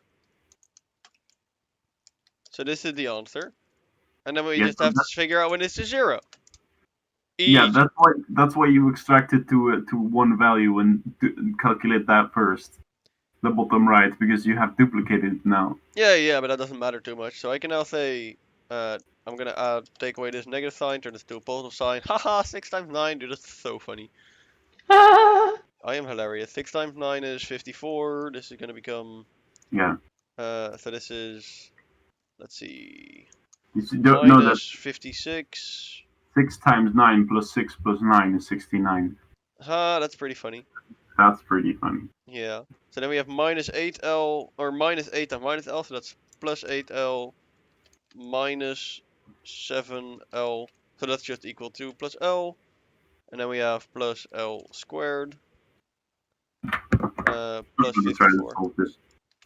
And then the plus 54 turns into a plus, into a negative 2. So then we have L squared plus L minus 2.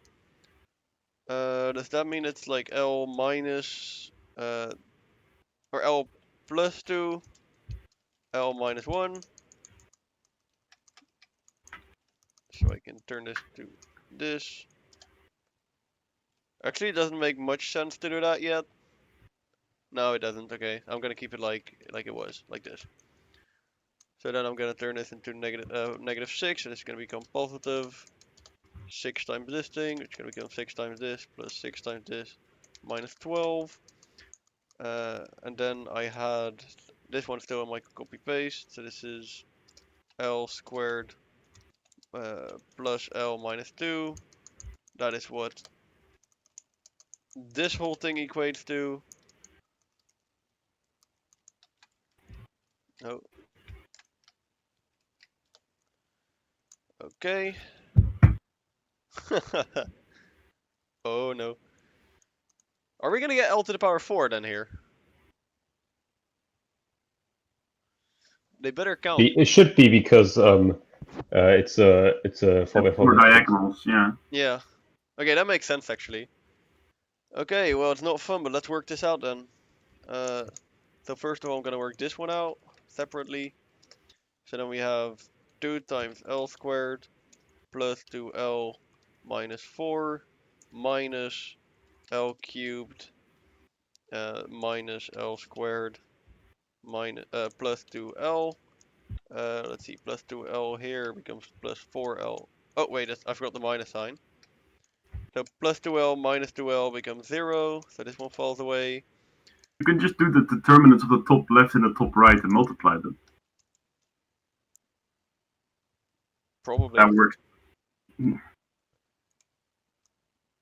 I'm doing that right now. Yeah, it probably would work, but I'm too deep into this, man. You didn't understand. I'm too deep into this. I'm into it on paper as well. Exactly. So That would be. then we have this. Then I can calculate this thing out. So at first we have -5 times the thing.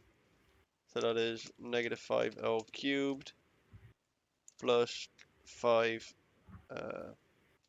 Actually, let me get rid of this minus sign real quick. That's gonna make it a lot more pleasant. So that is gonna be 5L cubed minus 15L squared minus, let's see, that's 20 plus L to the power 4 minus 3L cubed minus 4L. Then I need to apply that minus sign that I had at the start, so that's going to turn all the signs around. This is actually painful. It really is, but you know, you're in a university now, so plus 3L plus 3L cubed minus 5L cubed is going to be minus 2L cubed. I really hope I make a mistake somewhere. That would be really funny, don't you guys think so? Yeah, that would be extremely funny. Absolutely hilarious. So then we get This kind of bullshit doesn't show up on the test, I think, with 4. I mean, maybe. Well, there's usually like one thing with that's 4x4 that takes you like ages, but that's it. Yeah. So let's see. Then we have. So then we have this formula. Then we can subtract the 12. This becomes 8. Then we have the plus 6L. That means this becomes 10L. Then we have 6L squared. That becomes 21L squared. So you guys have the quadratic formula lying around? That was a monster. Yeah, no, I know it I exists. think 1 4 6. Yeah, 1 4 6 4 1. No. I meant wait. What do you mean? I have them already. You only need the eigenvalues at the end. I have that. So let's see. Oh, and I'm actually good at. Let me give me a minute. I'm good at polynomial reduction. That's like the one thing I'm good at. Okay, let me copy that down. I know for a fact that it exists. Oh, it's this one, I think. So there's a solution for the quartic function.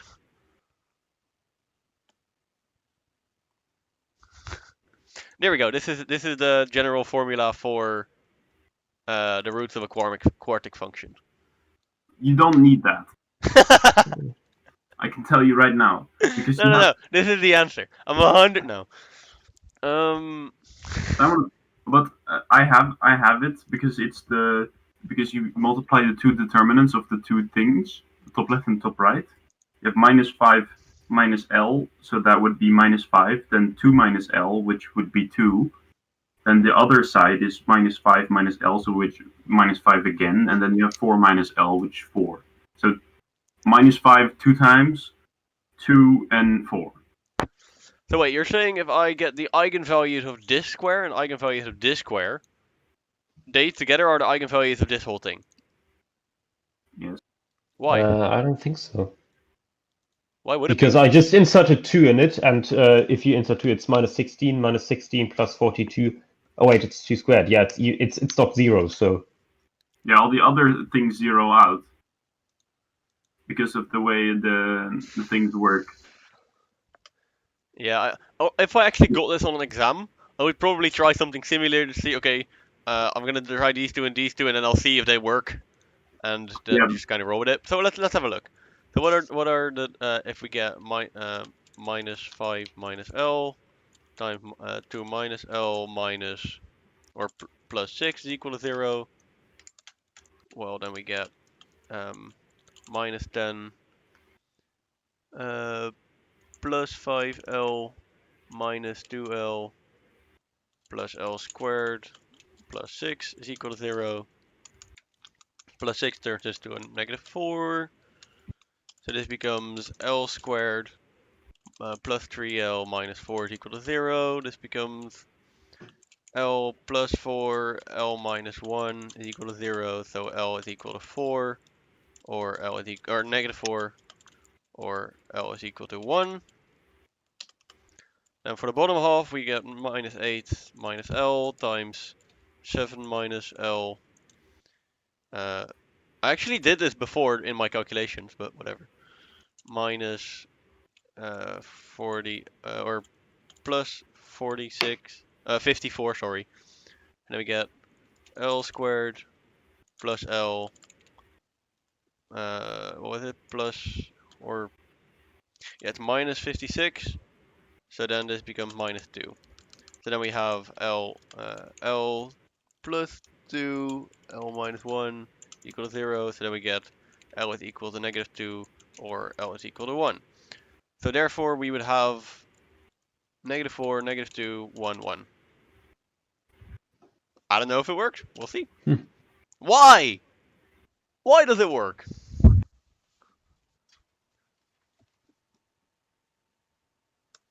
Wait, actually give me a second. I think I just go and email real quick. Still though, like this, the characteristic polynomial is given by the determinant of this thing, yep.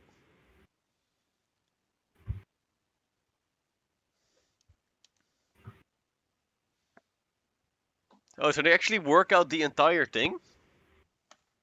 Wait, but this is what we did.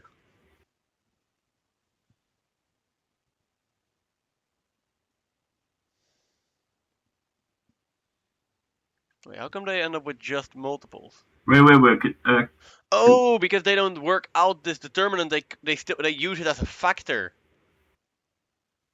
That's so fucking smart. Ugh. Okay. Yeah. Yeah, that makes sense. So we would have been able to wait, but now I'm curious. If I enter this into Wolfram Alpha, like, was my thing correct, or did I make a mistake somewhere? Oh, I should have added is equal to 0. Here comes the monster formula. Real. No. Not quite. Well, maybe you have to do complex solutions. Just need some complex numbers in there. Yeah. Next time I get I don't know what the answer is. I'm just gonna yeet this in there. See if it works. Yeah, if you put an answer like that you just got out of Wolfram Alpha on your test, you're getting a personal visit from Erdal. No, Andy's gonna personally fire you from the course. Shoot Okay. you to the moon. Let A and B be n-bar matrices. If lambda is an eigenvalue of A and mu is an eigenvalue of B, then lambda mu is an eigenvalue of matrix AB. That doesn't make any sense. Like it doesn't sound like it would make sense, if you get what I mean. So now let's think about what I just said. Yeah, but they're just doing all these statements. They're getting it out of the determinant theories, and they just see if you fall for it or not. Yeah, exactly. So I'm gonna just try an example. I'm not even gonna check it. I just know it works. So we have this thing, eigenvalue 1, then we have, or eigenvalue 2, then we have this matrix, which is the pi. We have Euler's constant. Is that like this? Yeah. We have the square root of 2. I think you can just enter 0. E. What is this kind of meme? And I'm gonna use eigenvalue E. Yeah, right. Because there's no way in hell that this is This is fucking meme. Yeah, no, but like, think about it, right? So if you have a triangularized matrix or a triangular matrix, then the eigenvalues are the things on the diagonal. So I could just do a matrix like this, and I know this is going to be an eigenvalue. Then I have a matrix like this, and I know this is going to be an eigenvalue. And I can for fucking sure say, or not for sure, but like, I can without a reasonable doubt say that if you multiply these matrices, you're not going to get 2e as one of your things. How do you know? I don't know. This is just a guess. Wait, wait, give me a second. Why? Because if you multiply because the resultant matrix is root 2 plus 3 e pi on the top row, and on the bottom row it's e. The bottom row is just e. Just 0 2e. I mean, so 2e is in this case a Are you Yeah. kidding me? Yes. I didn't want to say it because I wanted to get his reaction. Just but put yeah. a 1 somewhere. Fuck it. Yeah, If okay, you- but, then if you- but I have to. E has to be an eigenvalue of the matrix, right? So what I can say is if I say, 9 plus 10. hmm, uh, what happens if I turn say it into pi? regular. Oh. Yeah, just put pi. Let's see if that works. No, Why? What? you have to. You Oh put a wait, space. there's some weird shit here. There's a weird character that it doesn't like. And of course that one is correct.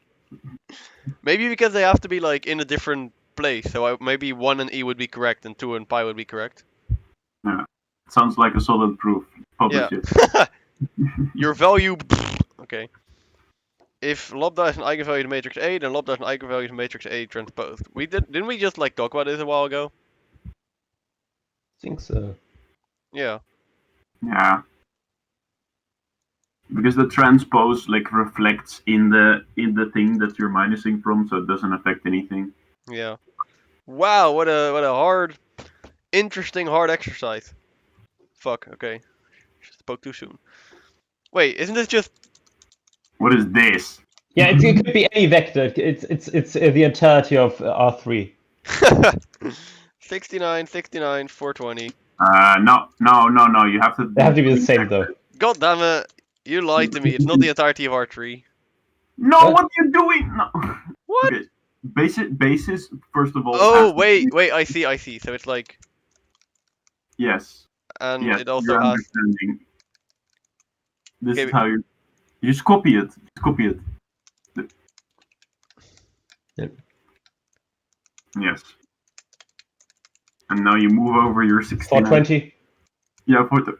Oh yeah, 420, 69, and do you guys know if wait? And the other E. funny numbers. 21. 24. E is funny No, because wait. E. 3 is funny. Let E. me open up Because Python you real put quick. pi and 3. Oh, 0x dead beef. Oh. Imagine it's crashing with overflow. Oh. Yeah, okay. Well, I this mean, makes technically, sense. the basis is supposed to be those simple vector, but this is more fun. Yeah. Wait, why do you open the Python terminal block? You can just do Control-Shift-I. Control Shift I. I saved a screenshot with my Radiant software. Thank you. So we did You're all. welcome. That should open DevTools, but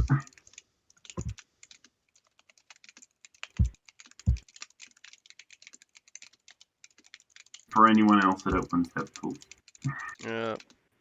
Oh, you mean like this one? But Yoda isn't like everyone else. I know for a fact that within Discord it opens DevTools, but I know that F12 outside of Discord does it. Yeah, 12 works too. So now if I go to the last one, diagonalization. Okay. 1.5 hours on a single fucking lecture. Holy hell. Yeah, okay, but this is just because you can stripe away some of the shit. Wait, 1.5 hours on a single lecture is a lot? I mean, last time we did it like an hour or less each. CPL next year. Some people are really struggling with that.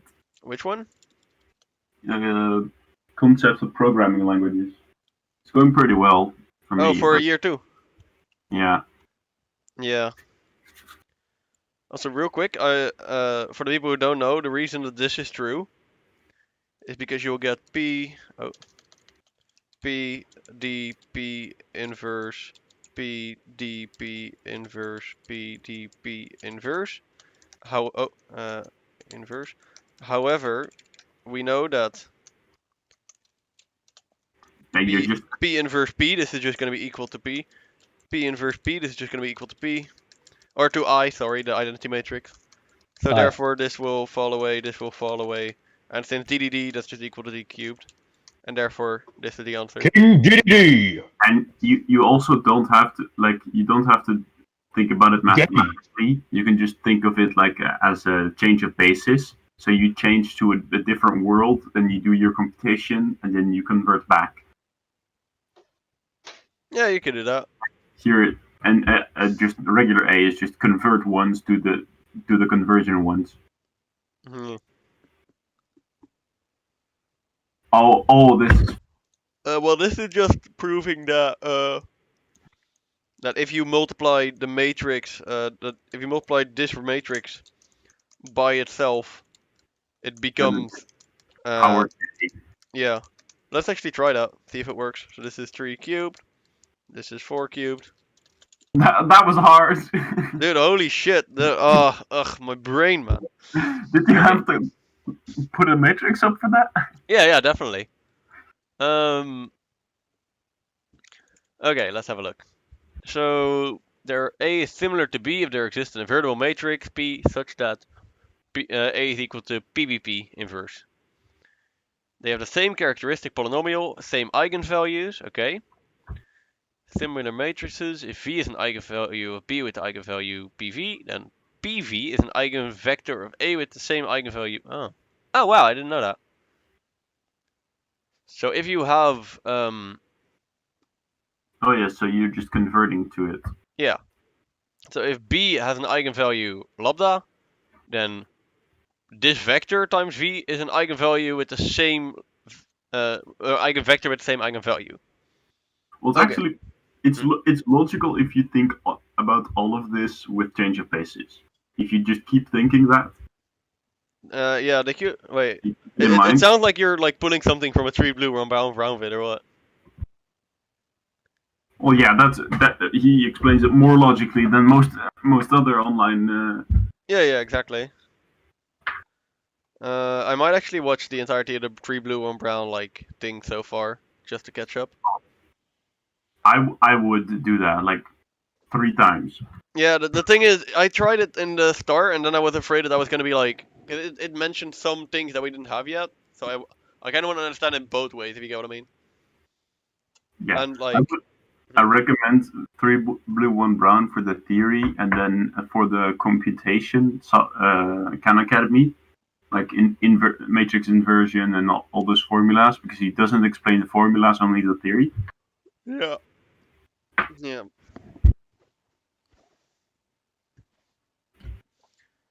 Reject 4. Statistics it also really Oh helps. wait, so like if you, so A is similar to the diagonal matrix. 'Cause like here it was just like A and B being similar, but here B is like D, which is a diagonal matrix, and these are the independent set of corresponding eigenvectors. Okay, that's cool. It's diagonal only if A has n linearly independent eigenvectors. But does that mean that you cannot have anything with a geometric multiplicity of I, since then the eigenvectors will be the same and they are not linearly independent? No, that doesn't mean that they're not linear. The eigenvalues can be the same, because But for the same eigenvalue, you'll get the same eigenvector, right? You had sometimes you had like that you had like for the eigen for the reduced eigen polynomial, that you had like lambda minus 3 cubed lambda plus 2, something like that. So it has 3 twice, so it has the same eigenvalue twice. But the eigenvectors, all the eigenvectors are still linearly independent. It has the same the same eigenvalue twice, but it's all the eigenvectors from the different unique eigenvalues are still linearly independent. Oh yeah, but like it doesn't consider because okay, wait. Obviously, the same eigenvalue will give you the same eigenvectors all the time. So let me give an example. So if I have if I have a 3x3 matrix, right? Yeah. That has as characteristic polynomial this times L minus 5. Then there will be then the eigenvalues are 3, 3, 5, right? Yeah. Then it will have 2 linearly independent eigenvectors, namely the vector, I'm going to call it v3, and v5, like the vector that belongs to eigenvalue 3 and Yeah. the vector that belongs. Yeah. But that means that it does not have n linearly independent eigenvectors. Yeah, because it so only it's not has one. diagonalization. Yeah, so you cannot. Diagonalizable. Yeah, so you cannot diagonalize it if it Mm. has a geometric multiplicity of higher than 1. Don't think that's correct. I But think. why not? Because in the matrix, If an n matrix A has n distinct eigenvalues, then A is diagonalizable. That's the third theorem. The third thing there on the this page. one. Yeah. And here it doesn't have n distinct eigenvalues. It has like Yeah. It has n minus 1. 1 distinct. Yeah, because Okay. every matrix except for the zero matrix has at least one eigenvalue. Yeah. Okay, cool. If A is diagonalizable, then there exists a matrix P and a diagonal matrix D such that AP is AD. Well, this is true because you can apply the inverse of P here and the inverse of P here, such that A is equal to P inverse. If AP equals DP with D is diagonalizable matrix, then A is diagonalizable. Not necessarily, it's like A implies B, but not B implies A. Mm. Yeah, okay, that makes sense.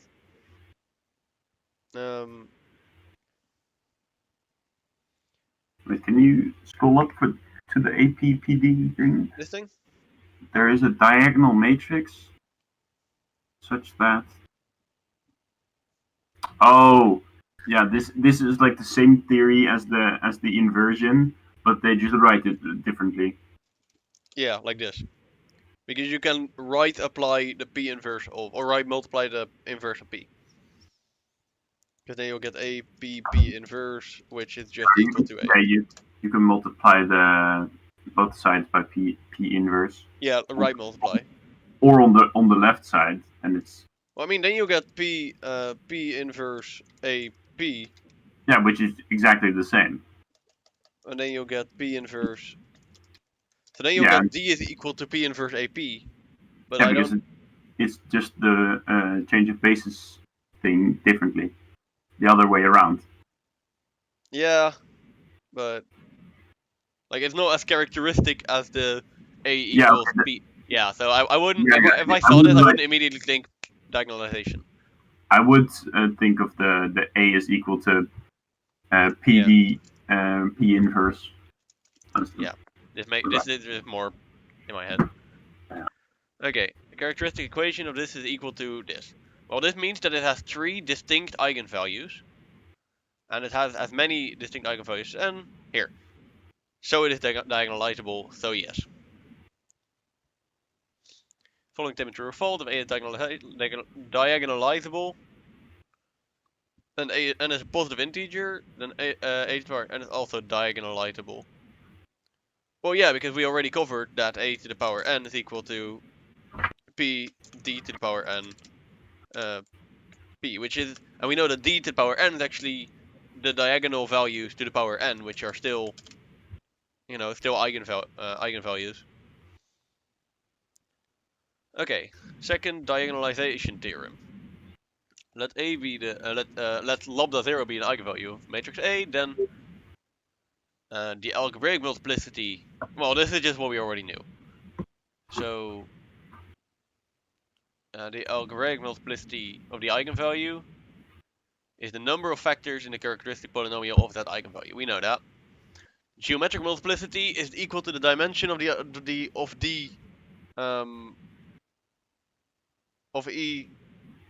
the eigenvalue. But just to expand on the last bit a little bit, so we have geometric multiplicity of L0 is equal to the dimension of E L0. However, this is equal to the dimension of the null space of A minus L I, right? So this is just the amount of vectors within the null space of A minus lambda I. Okay. Yeah, I'm trying to think of things. So then we have here 1 is less than or equal to the geometric multiplicity of lambda, is less than or equal to the algebraic multiplicity of lambda. Well, that makes sense. You cannot have like more dimensions than the amount of factors in the polynomial. So yeah, this kind of makes sense to me. Then we have the second diagonalization theory.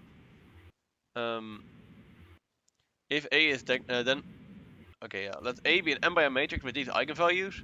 Then A is diagonalizable if and only if each of the eigenvalues holds that the algebraic multiplicity is equal to the geometric multiplicity. So therefore we could conclude that like L minus 3 squared times L minus 5, that an algebraic, that a matrix with this characteristic polynomial is not diagonalizable. Because, well wait, never mind, we already said that. We already said that up here. But We can use the example again.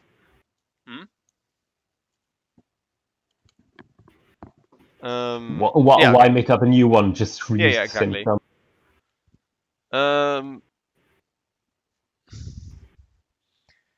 For each of the eigenvalues hold. However, this would mean that the geometric multiplicity of lambda. How do I put this into words? Give me a second. But it doesn't say that AM is GM is equal to 1, so you can have a matrix where, for example, L minus 6 squared times L minus 3 is equal to 0, and L minus 6 has a geometric multiplicity of 2, then it is still diagonalizable. Wait, how does that work? Because we already saw that if this is a 3×3 matrix, then this doesn't make any sense. No, I think that only applies for an n by n matrix with eigenvalues something something something. Oh wait, no. I think that you have to apply both of them at the same time. So it might have algebraic multiplicity equals geometric multiplicity, but it doesn't have n distinct eigenvalues. So it will still not. But then the only case that this theorem could ever be useful is if the algebraic multiplicity is 1, right? Because otherwise it won't be diagonalizable anyways. 1 or greater than 1, isn't it? Yeah, but if the algebraic multiplicity is greater than 1, for example in this case, then it does not have 3 distinct eigenvalues. True.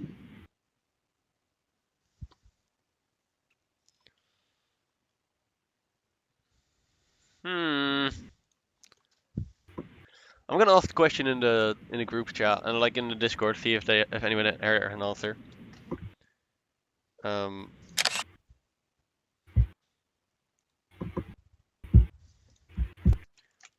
Oh shit. Okay.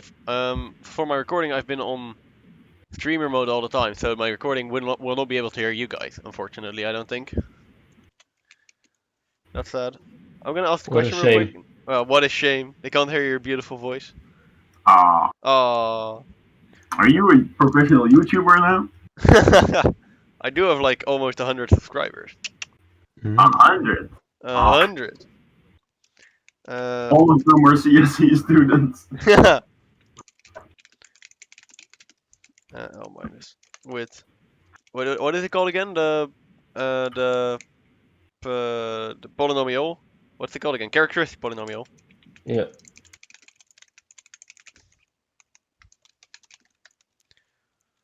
Five. How many emails have you gotten from school about fraud? None. Actually. Oh, your brother gets all of them, doesn't he? For some reason. Yeah. He's been flagged for fraud, but because same IP. Yeah. Well, I mean that doesn't happen. It was more because he was wearing headphones when he shouldn't have. But that's because he like only read one thing where it was really vague, so it said you can use your headphones for audio, but he didn't read that they should be put down. So yeah, that was kind of like. would never be diagonalizable because it only has two distinct eigenvalues, 5 and 3. Wait, who is your brother? Jelle. So my username is Jelle. I am Jurre. He's Jelle. Is he in second year? No, he is the first year. He is in the same class. We do the Okay. same test. We have the same Is there- packet, everything. There's a lot of people with the names that start with a J. Correct. Are you wait? Are you twins or not? Yeah, we are identical twins. Yeah. Okay. Yeah. Thought so. So no, you can just use that as argument for when you inevitably commit fraud with each other. No, we just think the same.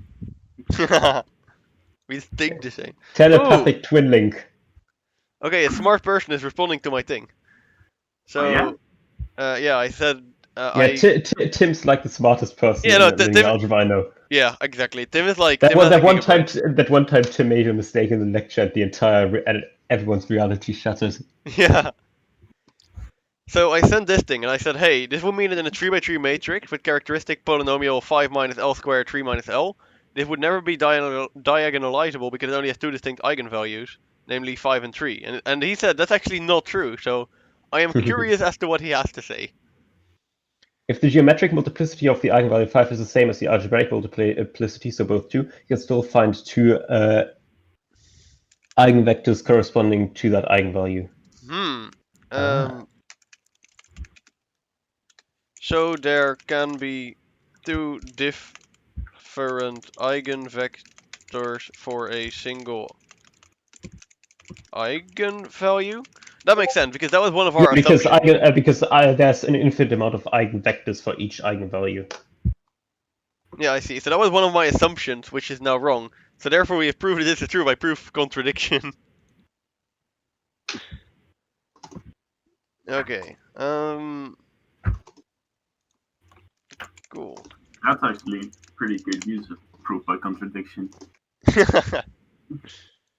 Okay, well now we know. We're almost at the end, right? Yeah, so now we have the second diagonalization theorem. And then we have an algorithm, so we have find the eigenvalues, find the n linearly independent eigenvalues of A.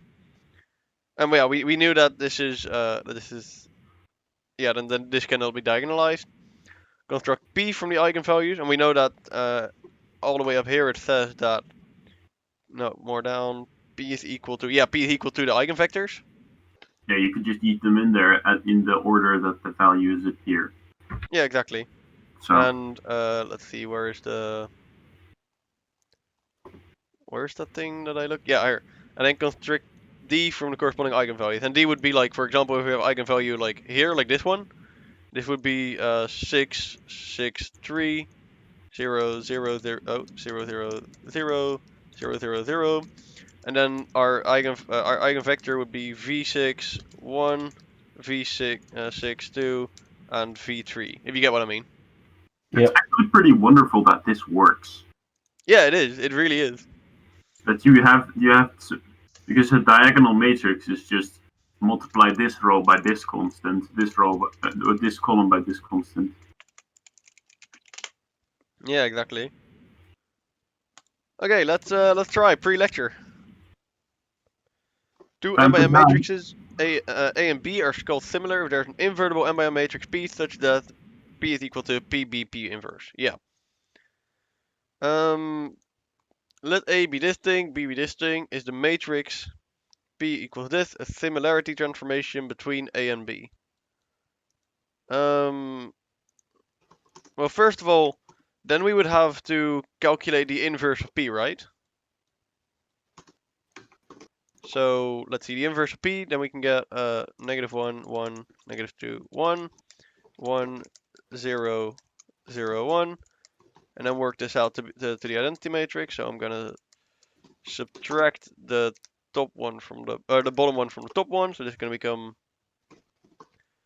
minus -2. That's gonna become +1. This is gonna become a 0, and then Let's see, so what did I do? I subtracted the top one from the bottom one. Sorry. I subtracted the bottom one from the top one, so then I should also do -1 here.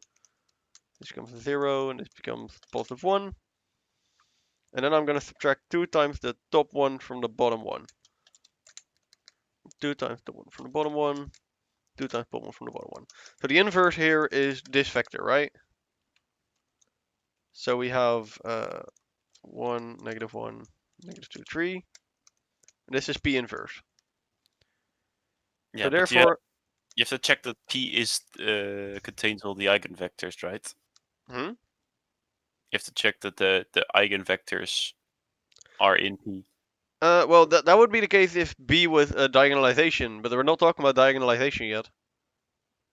Oh! Yeah, I thought this is just similarity. So this is just seeing does it work. So now that we know P inverse, I'm gonna put that all the way up here in the top. Then I'm going to literally check if this is true, what they say.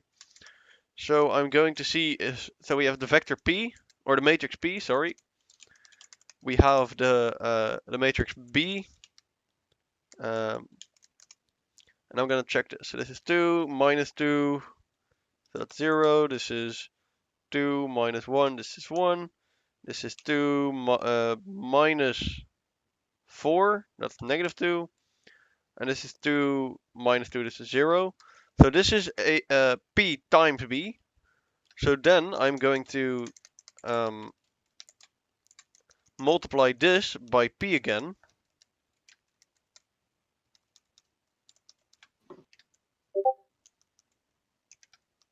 And then we'll see. So this becomes -2.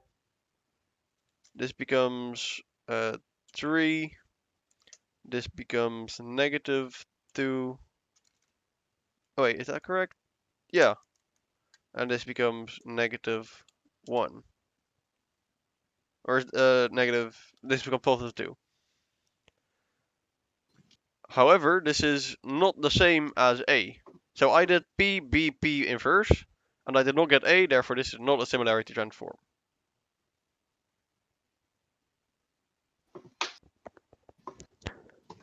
So I'm pretty stupid.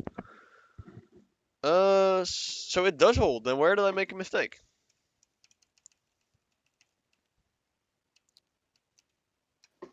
Maybe in the theory there's something. Hmm? Maybe in the theory there's something to discover. No, I'm pretty sure, like, when I press note, it says, hey, does it apply? Which I tried and it didn't, so. Like, wait, I'm gonna press yes. Yeah, okay. Since the terminal of this thing, we conclude it's invertible. I didn't even check that, I'm dumb. We can compare. Oh, yeah, okay. So what they did is instead of calculating P, B, P inverse, they just calculated AP and BP and PB. And since they are the same, yeah, I did make a mistake in my calculation somewhere. That's my bad. Yeah.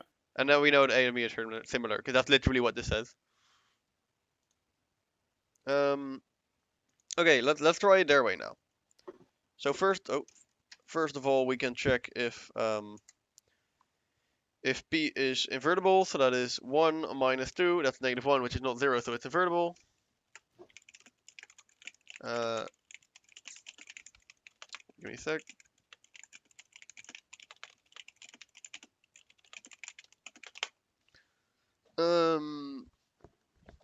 So we have A is equal to P, B, P inverse.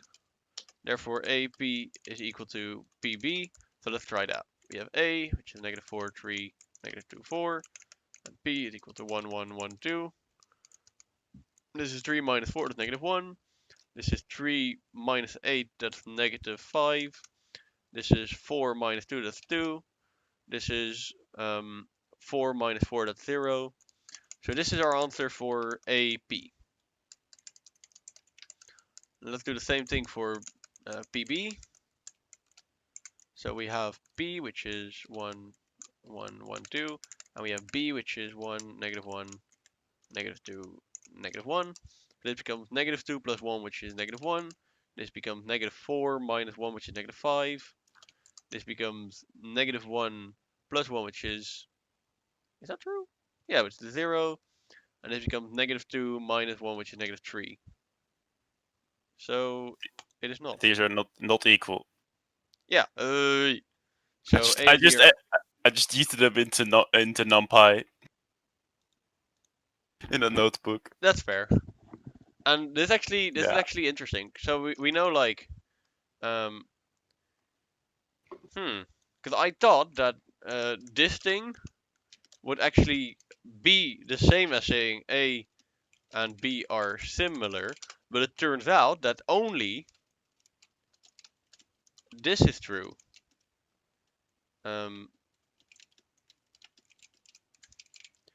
So you can say that if this is not true, then the other one is not true. So the A and B can be similar even if this doesn't hold.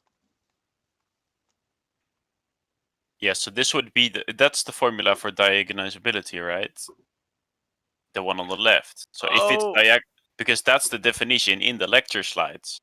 If you look at that again. Okay, no, I think what I just said was actually wrong. So first of all, let's see.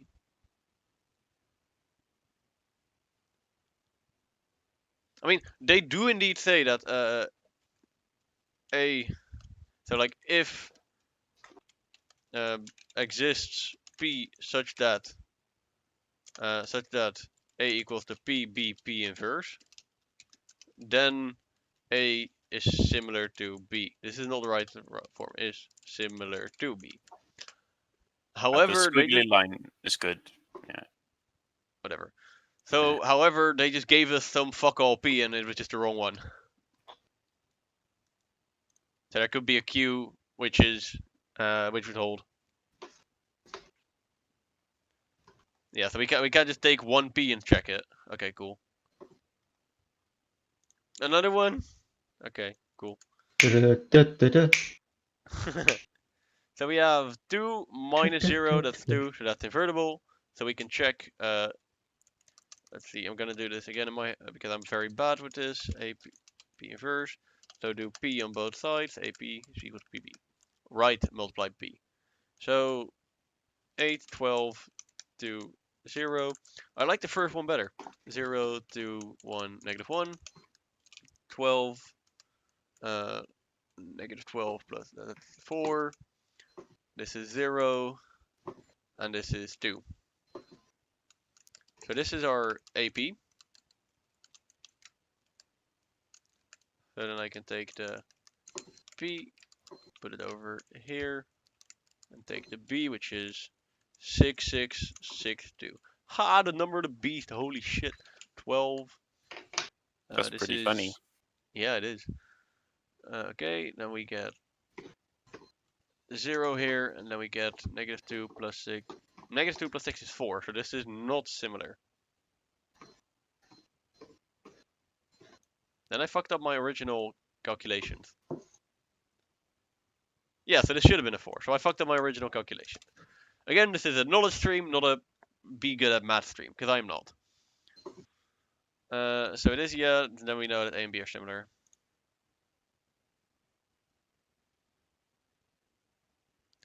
Anyways, we finished the pre-lecture exercises. This is green. You go, wait.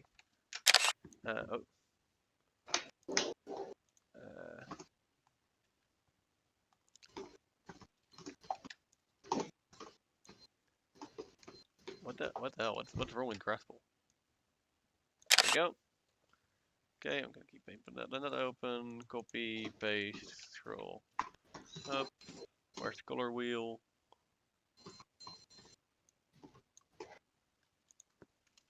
Is that falsifying? Look, guys, we finished it. Oh, this is great. But it's the wrong green. You have to color pick the green though. Oh, damn, you're right. Can I check this in HTML or is this just? Oh, it is. I can. I have to do the right check mark. Hmm. Yeah, wait. Yeah. I could just you could just see? inspect element on another one that you have done. That's easier Yeah, than no, paint. that's what I did. So this is number 5. Okay. So No, I mean like inspect element, put a lecture 12 there. oh yeah, that would work too. But this is the right color.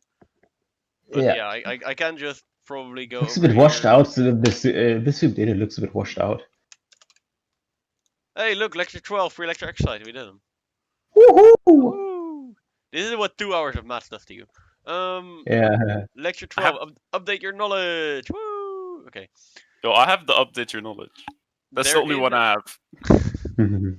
There is an invertible matrix P such that this is true. There is a positive integer n such that n to the power a to the power n is equal to b to the power n. No. That would be pretty cool. A and B have the same size. Any 3x3 matrix is similar to every other 3x3 matrix. Okay, similar matrices have the same eigenvalues and the same eigenvectors. False. They do have the same eigenvalues, but their eigenvectors can be different. Let A be a square matrix. Let lambda be the eigenvalue of A, or an eigenvalue of A. The geometric multiplicity of lambda is greater than or equal to the algebraic multiplicity, or it's less than or equal to. Well, then we're gonna pop this bad boy open. I'm gonna scroll down a bit. I went too far, I think. No, okay, I didn't go far enough. So we have. You have to go up a little. Oh yeah, a little bit. It's in the slide before this one. Yeah, so the algebraic multiplicity is bigger than the geometric multiplicity. And we could again deduce this because like the total algebraic multiplicity is equal to the dimension. However, the total geometric multiplicity does not have to be.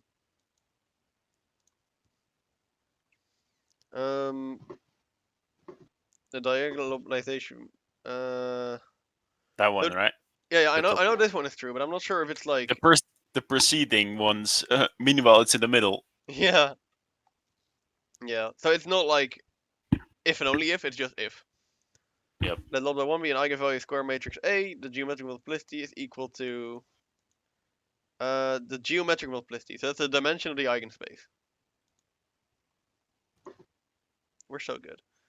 It's diagonalizable if and only if it has. I think this one. Because we knew this, but not like this wasn't an if and only if case. So I think this is the right. Yeah, let's go.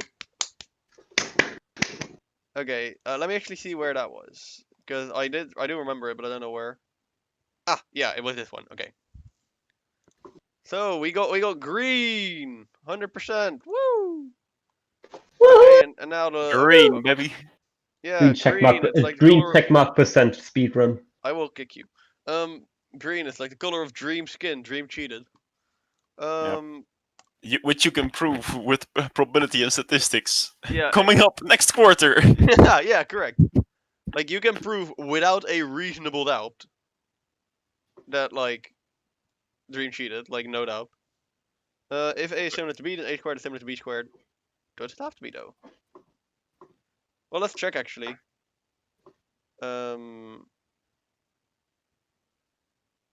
I think with some mental gymnastics, they came up to the number 1 in 6,000. 1 in 6,000? Yeah. Did they ever claim that number? I don't think so, right? I think the scientist that he hired claimed 1 in 6,000. No, I thought it was like his own scientist in his own paper said, in the first paper he said, "Hey, I still think it's tampered with," but Dream was like, "Yeah, this is proof, guys." But he was like, I think it's like 1 in 10 million, but that was just so much off from the original number. But it was still like within a reasonable doubt that he cheated. And he even said that he agrees with the mod findings in a tweet later. So he kind of admitted to it, but like not really, and he didn't get any backlash. And kind of gets me upset, but whatever. If A is similar to B, this is false. Fuck. No, it's true because if A equals P, B P inverse, then I A see, squared yeah. equals P, B squared P inverse. I didn't know that you could just Yeah, you could just do that. Oh wait, because A is equal we knew. to. Yeah. Okay. Yeah. We discussed this. We did that. 15 We minutes ago. did this. Yeah, but not like find a diagonal matrix G such that. Oh, okay. So just because it's the first one, I'm just gonna go down this one. So first we first we have to Eigenvalues, find right? the eigenvalues of A. Well, let's do that. So we have this matrix. I really hope they don't let us do this with like a bigger one. So the eigenvalues of A are just the ones where minus lob, minus L, and minus L, and where this determinant is equal to 0. So we have minus 16 minus L, 14 minus L, minus or plus 12 times 18, which is 156. No? Yeah. 156. Quick maths. And this is equal to negative 16 times 14. Which is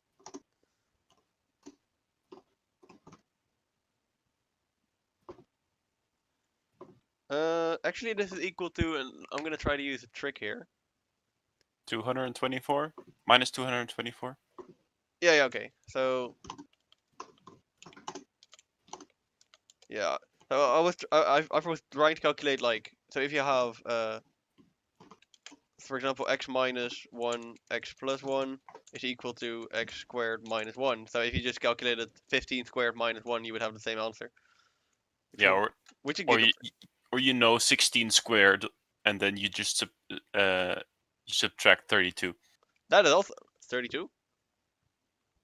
Oh yeah. Okay, yeah. Yeah, that's also pretty 16. smart. We both have clever mental tricks, but yours was faster than mine because I don't know the square root of 15. I square root. actually didn't do the subtraction. I put that into Python, but in the test you also have a calculator, so The I think it's fine. subtraction? You mean like putting a minus sign in front of the number, or? No, I mean like Oh, 256 minus okay. 32. I just Yeah, no, I didn't was want doing to it get by it heart. wrong. Okay, so we have negative 14L, and then we have positive 16L, so that's plus 2L. And then we'll have plus L squared plus 156. And then we have 156 plus this thing. So That's minus 68. God, long live the wonders of technology. Yeah, Can computers we are just good. add 1 to it and say it was a miscalculation? That would be pretty funny, I think. Yeah, I don't think your answer will be very right. Too bad. So there should be. Wait, what would be the factors of this? Let me see if I can find this actually. So this is 2 times 34. This is 2 times 2 times 17. This is 17 is a prime number. Yeah. So that means. Oh no, this does not have a neat little way to factor it, does it? I don't think so. No. Wait, does that mean? Huh. So what would the eigenvalue be then? So we probably fucked some shit up. So I'm gonna try and see if I can. I know the eigenvalues because NP lin eigenvals, but So I think we fucked up some. What? So 1 minus square root of 69 and square root of 69 minus. it's 1. nice. It is nice. It is nice, but is it actually the case though? Well, NumPy doesn't say so. They think it's different. Yeah, so we fucked up somewhere. Where did we fuck up? Did I accidentally make a mistake in calculating minus opening bracket minus 12 times 18? I think I might have fucked up there, yeah. Yeah, there we go. Yep. Those are the correct values. So what is this then? Because I CBA to like check. So minus 12 times 18. Oh yeah. Minus 216. Yeah. Okay. So then yeah. What was 224? Was it? So yeah, we used 224. So this is plus 8.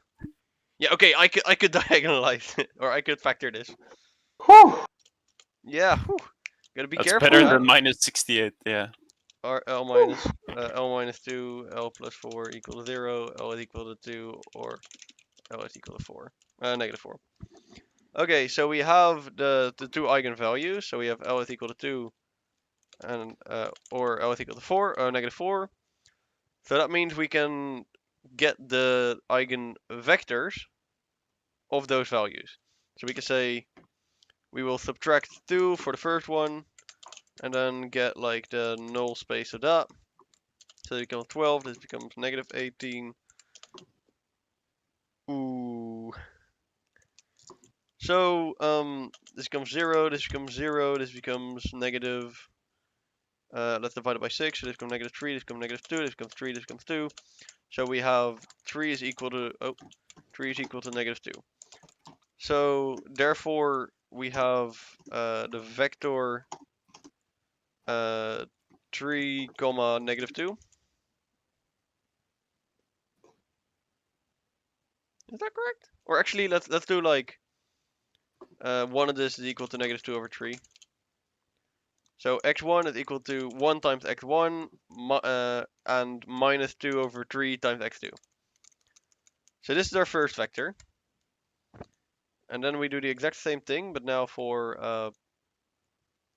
the other one.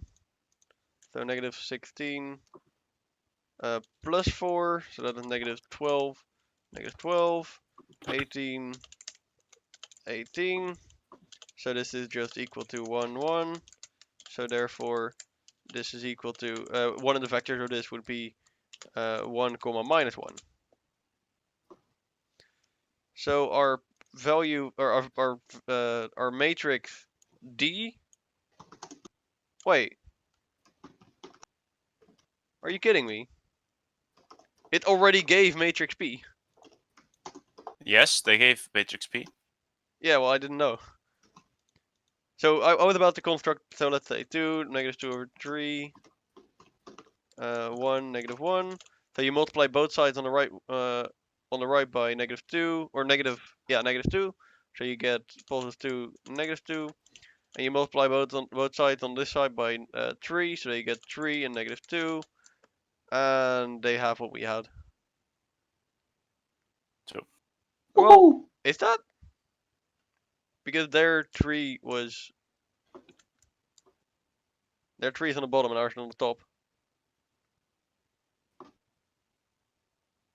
I get a different result. Yeah, so I probably fucked up on my L is equal to 2. Let me try that one again then. Wait, no, I get a different result with NumPy with the numbers in it. So if I put in P times that diagonalizable matrix, so that with the eigenvalues on the diagonal times inverse of P, I don't get A. Wait, so theirs is wrong. So P is not the one that we're looking for. Okay, wait. So let me try this again. So our L was 2 for the first one. Then I have to subtract 2 from 14. That becomes 12. So this is ours. So then this becomes 0, 0, 1, 1. So that becomes negative 1 is equal to negative 1. But wait, wasn't that our bottom one as well then? Huh? Whatever. I'll use their P. Construct I had D from this, the but corresponding. their P doesn't come out to the. Yeah, but correct. I'll trust them. So I'm gonna say that the diagonal matrix D is then minus 4, 2, because like our minus 4 gave us the vector negative 1, 1, which corresponds to this one, and our 2 gave us this vector, so this should be correct. So their P is just off. Yeah. Is the matrix diagonalizable? Well, let's have a look. Find the eigenvalues of A. 7, 7, and 7. Whew, it's hard work, man. Damn. Okay. Take a break after this one. We're out here doing God's work. Find linearly independent eigenvectors of A. So that would mean that there would be 3 answers such that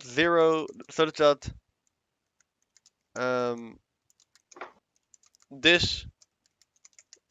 Yeah, so you can get 3 eigenvectors out of this, is what they're saying.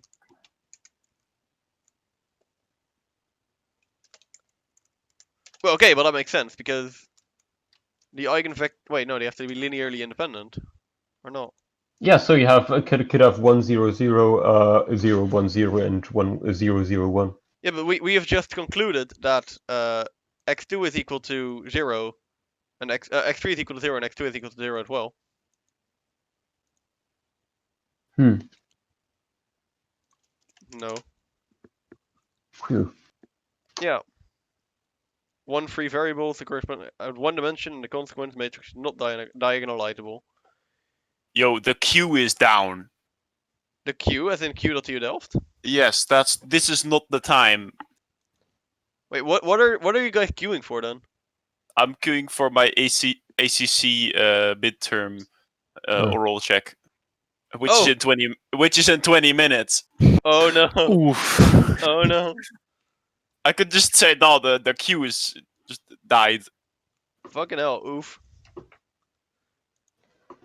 Yikes! I'm glad we're not like the thing is we have these like proctoring software which I really dislike and I practically hate it. But I kind of prefer having the proctoring than having to wait for an hour and not being picked. Really? And, like having wasted an hour. I kind of prefer. Yeah. I just watch Netflix or do this because this is what I'm doing for waiting True. for it. Okay, I'm gonna be honest, guys. I just kind of play RuneScape. Yeah. I mean, you always play RuneScape. Exactly, though, the so. grind doesn't sleep. Or just have your stonks on second monitor. Well, Game yeah, stop. I have my stonks on the other side of my second monitor. yeah. I hate to break it. Okay. Let's continue. So, we need to find it so that... Well, actually, we already know that 5 minus L minus 1 minus L is equal to 0. So, that means I can swap around signs. So, this becomes L minus 5. And this becomes L plus 1. So we know that L is either L is equal to -1 or L is equal to 5. So then let's do this for L is equal to -1. So this becomes +1. And this becomes +1. So this becomes 0. This becomes 1. So then we have any vector for which x1 is equal to 0. So let's take the vector 0, 1. Let's do the same thing for 5. So then we have 5 minus 5, which becomes 0. Then we have -1 minus 5 becomes -6. So let's become 1. So then this is 1, 0. ND. Matrices D and P separated by a comma such that. Okay. So wait, I first did 5, right? Yeah. So this is gonna be L equals 5, comma V equals to this. L equals to -1, comma V equals to this. Therefore, we will have matrix D be the diagonalizable matrix -1, 5 or -1, 0, 0, 5, comma. Wait, why would you reverse it? It's already diagonalized, right? So you can just have your original matrix A there, and P is just the identity matrix because it's already. Okay, fuck you, but it would. That makes total no sense. transformation needed. You just put in your original matrix. Okay, but I am gonna do this anyways. But wait, if my but then your numbers are switched. Yeah, I was about to say. So my L5 is equal to the right one. Yeah, so I have L5 is equal to this. You're swapping x and y coordinates. Yeah, exactly. That's exactly what I'm doing. Okay, I want to cry. Okay, let me be. I wonder if my solution actually works because it said yours was correct. Yeah, no, both of them work. You can pick any order for the eigenvalues and eigenvectors. It just has to be the same order for every eigen. Like, that's why I do this. I cannot say like 5, 1 and then put 1, 0, 1, 0 because the eigenvalue 5 has eigenvector 0, 1, not 1, 0. Yeah, and you need a -1. Yeah. This would be -1, but yeah, you get the point. 1, 21. Or you put a -1 in your identity matrix. Just make it a little bit less identity. Fuck you, identity matrix. Let's go. Okay, this is good. To limit the amount of calculations you may use it, the eigenvalues are this. Well, that's good. So then I can say L is equal to 4, L is equal to 3, L is equal to 2. So we have Time 1, for 1, NumPy. -3, 15, 11, -3, negative 3, 21, 9. So I'm going to start with LS4. So then we subtract 4, this becomes negative 3. We subtract 4, this becomes negative 7. We subtract 4, this becomes 7. 0, 0, 0, just for the funs of it. Well, I can already tell that these two are multiples of each other, because this is just minus 3 times the top one. So I can get rid of this row entirely. Then I can subtract the top row from the bottom row. This becomes 0. This becomes negative 6, and this becomes negative 2. Therefore, this becomes 3. This becomes 1. We can subtract this all by we can divide this all by negative 3. Or actually, let's just do it by 3 for now. So this becomes 7. This becomes 3. I can get rid of this minus sign. Say it's equal to. I can divide everything by 3. Say this is equal to. Get a minus sign here. This is the thing that I have. So now I have to just find a vector for which this holds, right? Because we have a free variable here. So the null space is actually two-dimensional. But you just have to find a vector such that this holds. Yeah, so a vector in the eigenspace of 4. Okay, so let's see. This would be written down as let's see, w1, 7, wait. So let me write this down for myself again. I have 1 is equal to x1 is equal to 7, x2 is plus 3x3, and x2 is equal to minus 1 over 3x3. Okay, so I can say x2 times the vector 1, or 7, 1, 1. And no, wait, this doesn't make sense.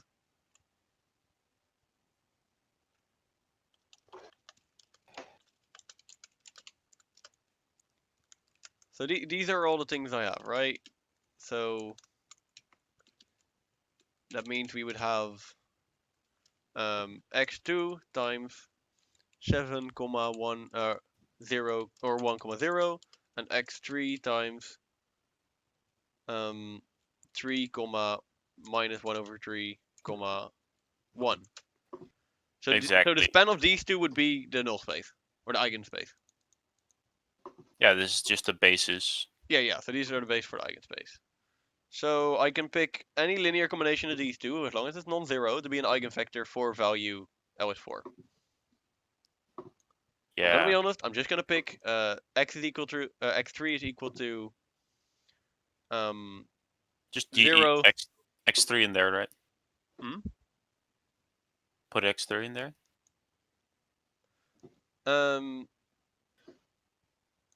Oh wait, but But if it's gonna be any linear combination of these two, right? Then I should be able to just take this vector. So this is 0 times the first free variable plus or 1 times first free variable plus 0 times second free variable. But Yeah. wouldn't that interfere with this thing? No. Oh yeah, because we have this thing here, but okay. Yeah, I labeled them like this, but it should actually be like S and T because they're free variables, not necessarily those. Okay, whatever. So we have this thing. Up next. I would definitely lose a lot of time with this on the test, but that's because that's why we're training this. 1, minus 3, minus 3, 0, minus 3, 15, 11, 0. And then for eigenvalue 3, we would have, so I subtract 3, this becomes negative 2. I subtract 3, this becomes negative 6. I subtract 3, this becomes 8. Okay. So I'm gonna subtract 2 times this one from the top one, or add 2 times this one to the top one. So this becomes 9, this becomes 3. I'm going to divide this row by 3, so this becomes 3, this becomes 1. I'm going to add 3 times this one to the bottom one, so this becomes 0, this becomes negative 3, this becomes negative 1. I can get rid of this entire bottom row in its entirety. I'm going to add 2 times the top row to the bottom row, so this becomes 0, this becomes negative 1. I'm going to divide this row by 3. This becomes 1. This becomes 1 over 3. I'm going to add the equal sign. This becomes negative. Add the equal sign and the equal sign, and this becomes negative. Therefore, our formulas are. Oh, and actually, I should turn these around real quick to make it easier on my brain. So we have x1 is equal to x3, and I have x2 is 2 is equal to minus 1 over 3 x3. I have x3 is equal to x3. So one vector. there's one vector, namely 1, negative 1 over 3, 1. Yeah.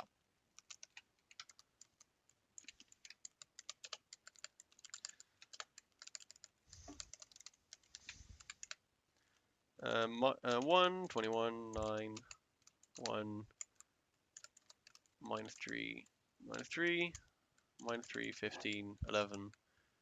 Then subtract 2 from everything, so this becomes minus 1, this becomes minus 5, this becomes 9. Then I can add the bottom one to the top one, this becomes 0, this becomes 16, and this becomes 6. Then I can add 3 times top, middle to the bottom one, so this becomes 0, this becomes 0, this becomes 0. Oh, they were multiples? Oh, they were, cool. Oh, no, not cool, because now I have to think about like multiple vectors, like multiple free variables. Or not necessarily, but there's a 0 row now. Whatever. I'm going to divide this all by 2, so this becomes 8, this becomes 3. I'm going to add the bottom row to the top row. Or well, that doesn't make too much sense. I'm just going to divide everything by 8, fuck it. Then I'm going to add 5 times top row to the bottom row, this becomes 0, this becomes plus, what is this, 15 over 8? Wait, I added 5, yeah, I added 5 times. This becomes plus 15 over 8. I'm going to write it all in terms of 8, so this is negative 24 over 8 plus 15 over 8. Then you get minus 9 over 8, so this is minus, yeah, I'm just going to keep it like this. And this is 0. So then I have 1 is equal to this thing, I have 1 is equal to negative this thing. And then to write that down, we get x, oh, actually let me swap these around real quick.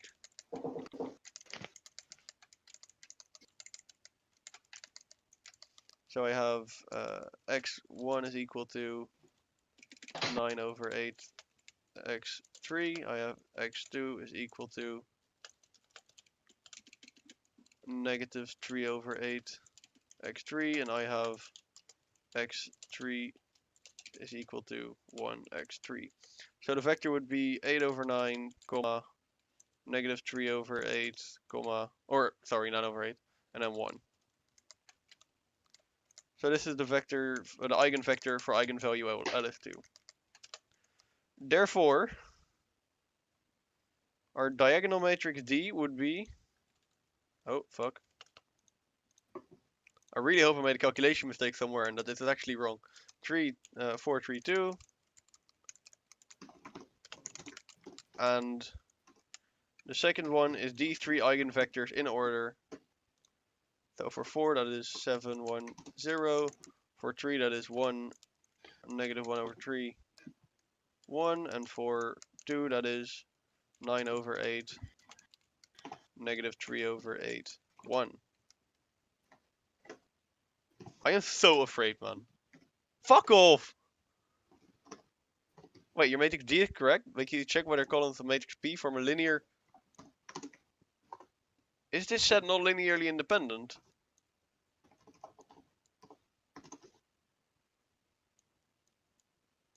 Wait, no way.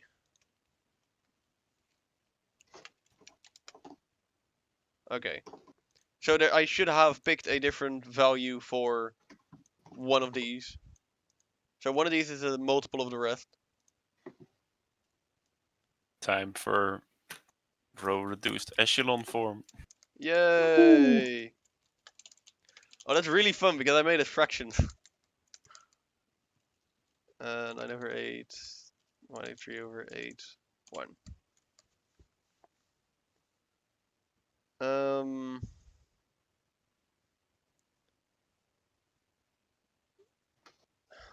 Do I really want to do this?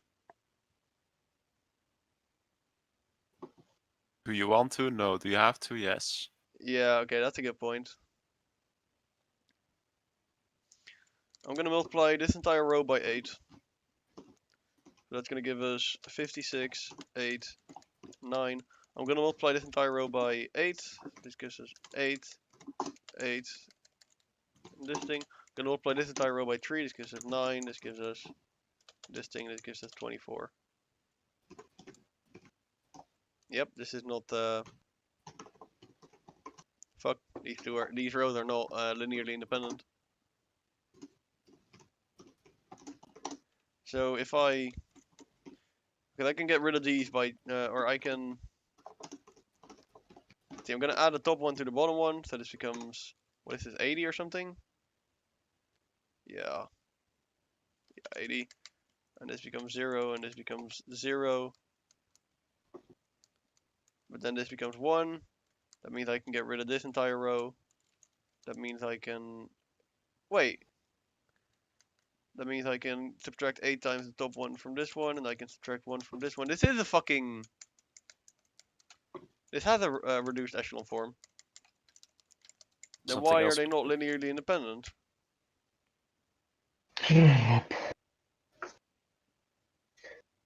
De vraag van vandaag. Eens. De vraag van vandaag kan Precies. notering krijgen. Precies. So they used a different vector for this one. Oh, they probably use different vectors for everything because it makes more sense to use different vectors. My last one is correct because they multiplied 8 by that one. This one is correct because they multiplied 3 by that one.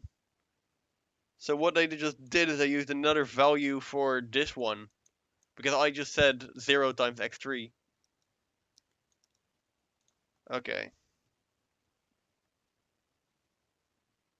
Yeah. Yeah, I guess. That's fair. Is the following matrix diagonalizable? Well, we can. 8, 1, 1, 8. My brain yells at me that it should be, but I'm gonna check it anyways. So it has to have n distinct eigenvalues. I'm sorry, but does your brain yell at you? My brain yells at you. My brain yells at me all the time. So I get 8 minus L squared minus 1. So this becomes this is the same as L minus 8 squared minus 1 because I can get the minus sign out and the minus 1 squared is positive. So this becomes L squared minus 16L plus 36 minus 1 plus 35 is equal to 0.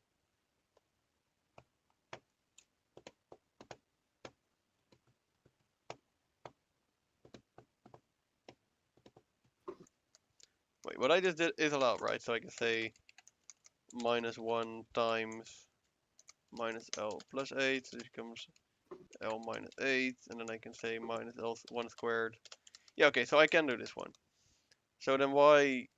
This does not look pretty. Whatever, either way, we know that this is not a perfect square, so it has 2 distinct eigenvalues. So it is diagonalizable.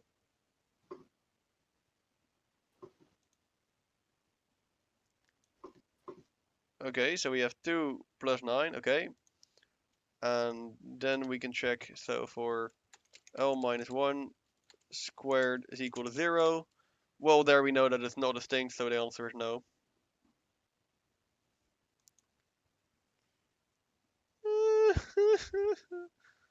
Oh, wait. And there's a variable.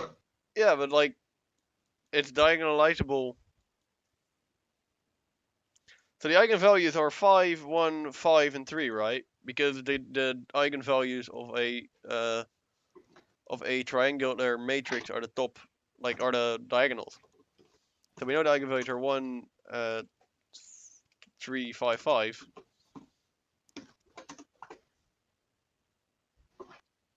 And we know that the determinant of this thing is equal to determinant of A is equal to the to like the multiple of the diagonal. So that's 25 times 3. That's 75. Right.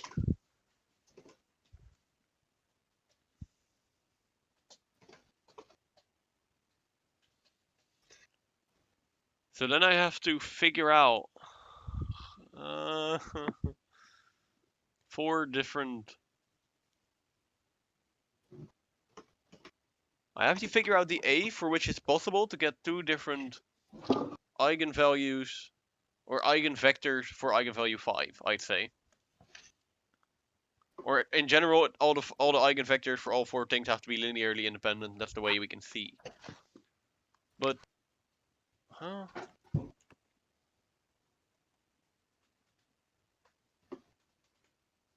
But since it has,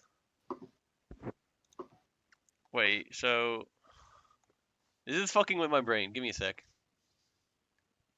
We had a theorem here. I think I skipped over it. Yeah, we had this theorem here, where, oh, this is the wrong one, isn't it? Yeah, no, this is 12. Okay. Where if they had, yeah, and distinct eigenvalues. Oh wait, we don't know that if it doesn't have distinct eigenvalues, then it's not diagonalizable. And I know for a fact that it is diagonalizable because they don't say you can answer that it's not.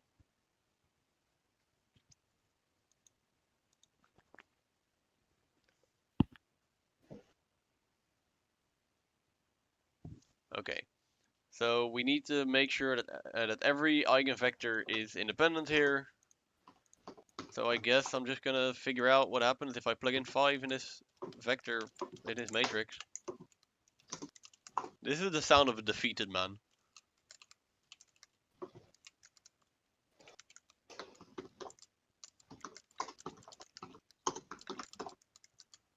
Oh, my time slot has begun. Yeah.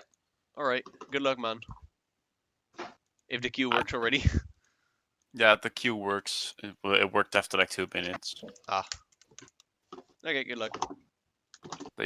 They don't reject it immediately upon time slot beginning. Ah. Oh, that's F. Oh wait, yeah, because you have to wait until it says you have accepted. No, I have to wait. Yeah, until it says like rejected or accepted. One of the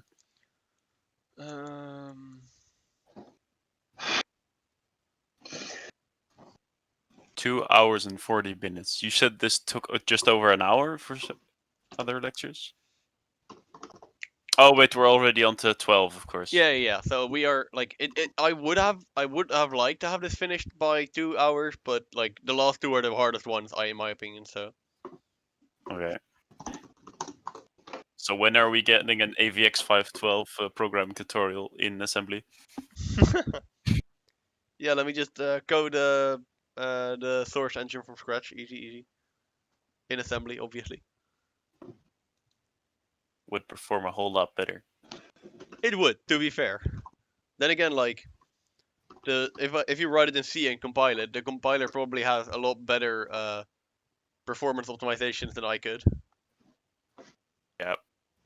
4x4 matrix with 3 distinct eigenvalues, such that one of the eigenspaces has a basis consisting of 2 vectors. Then A is diagonalizable. Well, yeah, because you can figure. Oh wait, no. Not always. If the one that has an eigenspace with a basis of 2 vectors, then if that one is the one that has that exists twice within the matrix, then yeah, but I'm not sure if that's always the case. So I'm gonna say false. Oh wow, okay.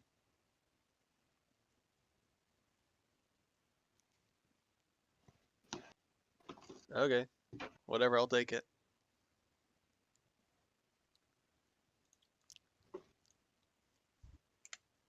Determine whether matrices A and B are similar. If they are similar, find a matrix P. If they are not similar, type no.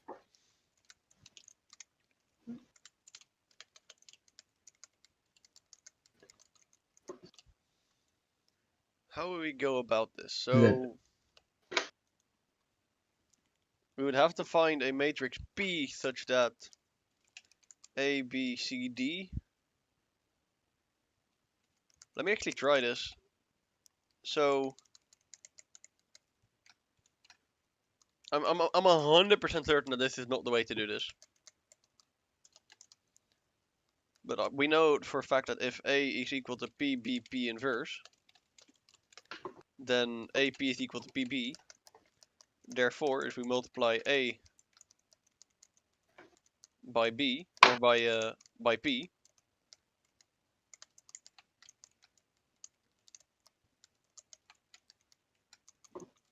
A, B, C, D, and then they have to be equal to each other, and then we have to solve a system with 4 unknowns. Let's see if it works. I mean, to be fair, we get 4 unknowns and we get 4 equations, so it should work. So let's see. We have negative 2c plus 3a. We have negative 2b plus 3 negative 2d plus 3b. It did not like that.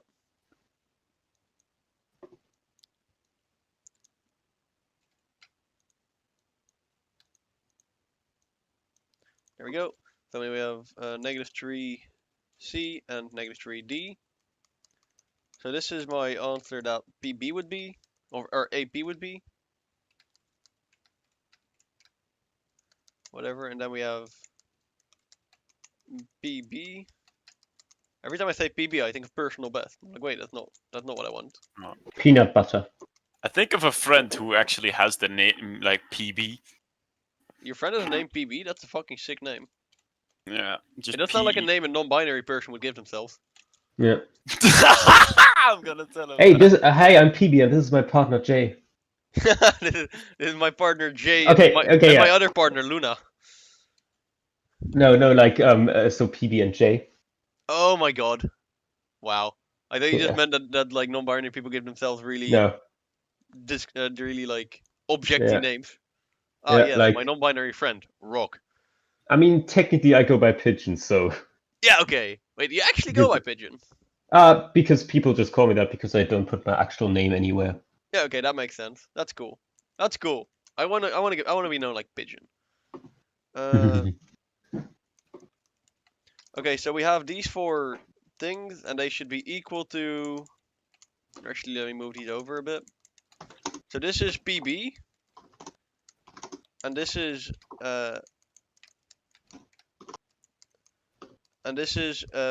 AP. So therefore, we will be able to conclude that 13b plus 3a is equal to negative 2c plus 3a, and also that 13d plus 3c is equal to negative 3c, and also that a plus b is equal to negative 2d plus 3b, and also that c plus d is equal to negative 3d.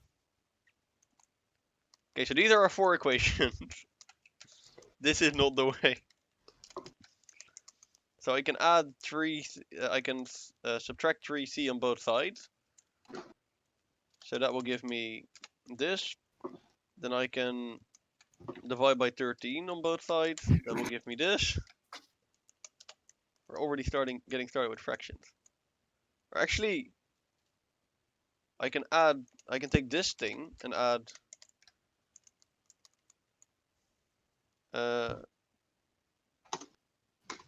I can subtract 3. I can add 3d on both sides. This is going to be 4. I can subtract c. So, and then I can divide by 4. But these two are not equal.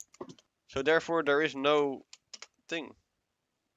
By the way, PB responded to your comment. Is zeker 45 kilo en kan geen wiki-pakje benchen. Skinny gamer fingers.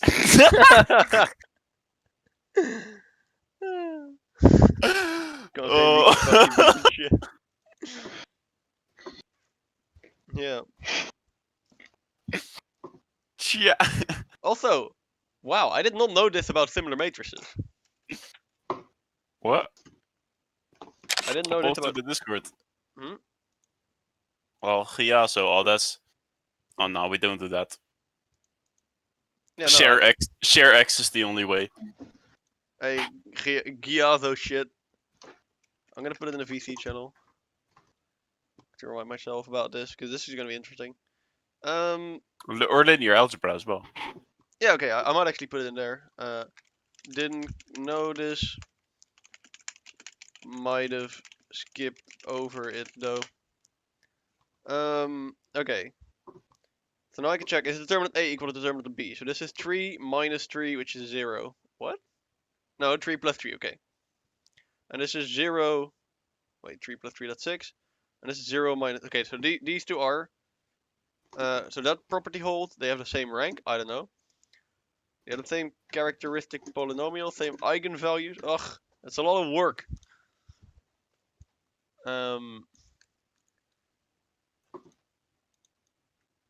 So we just got one where it didn't work, right? Now I am curious to know, would my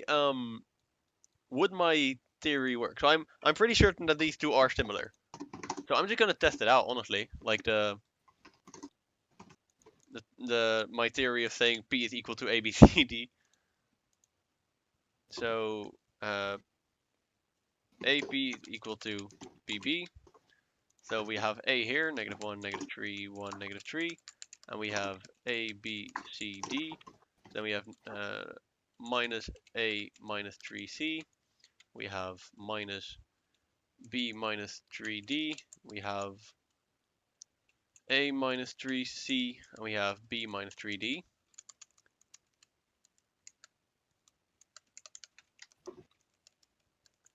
So this is AP. Now we do PB. 0, 1, -6, -3. So then we get -6B. Then we get -3B plus A. I'm gonna say A plus minus 3B. I'm gonna say -6D, and I'm gonna say C minus 3D. So we know that this thing is equal to the thing in the top right corner.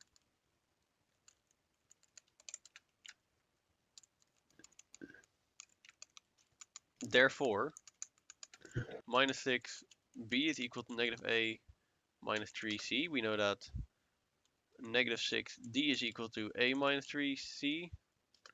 We know that A minus 3B is equal to minus B minus 3D. And we know that C minus 3D is equal to B minus 3D. Well, that helps a lot because we can add 3D to both sides and we get C is equal to B. So we can then change the C into a B, which will give it, oh, I'm gonna actually copy that over real quick. So then we get that, okay, then we add 3B on both sides. Then we divide by this. So we have A is equal to 3B.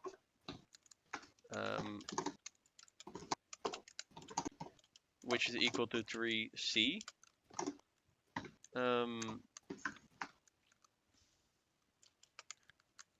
Then I can take this one.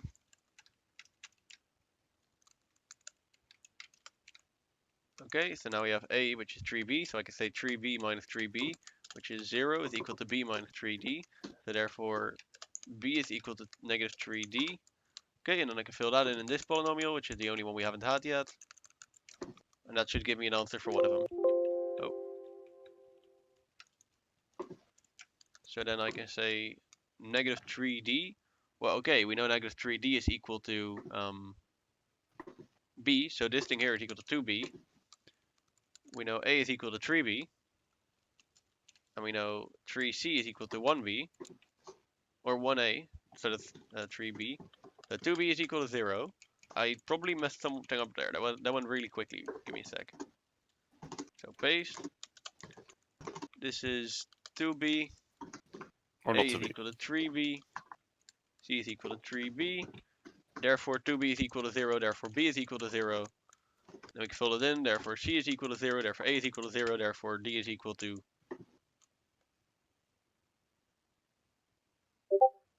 Yeah, my method doesn't work. Well, you found one. Well, Just- let's see if Graspel likes it. I don't think so. No.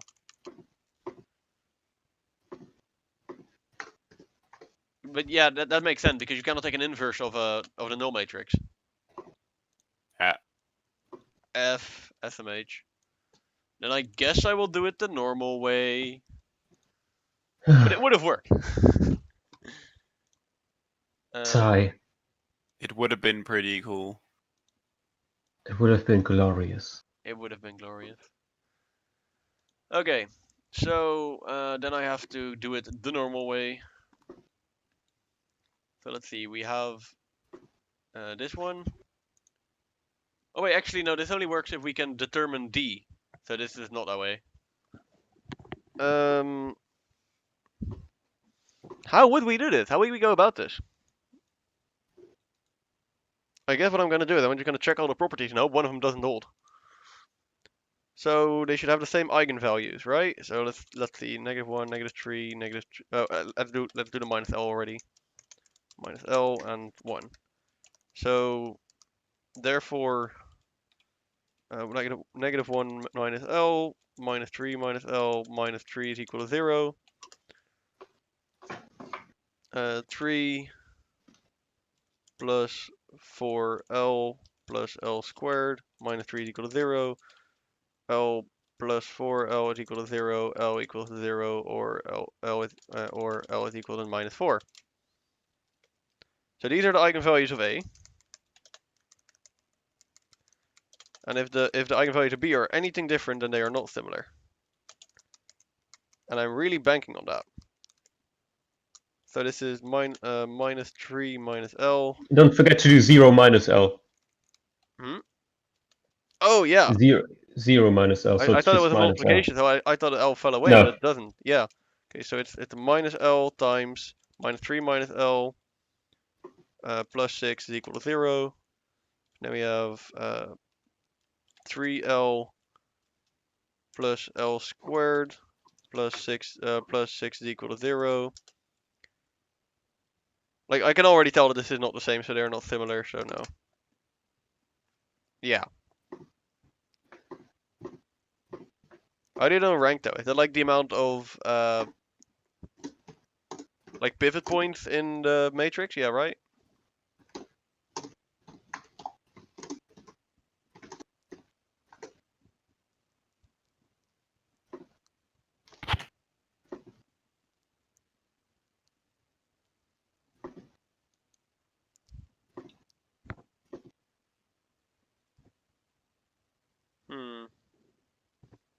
What was the...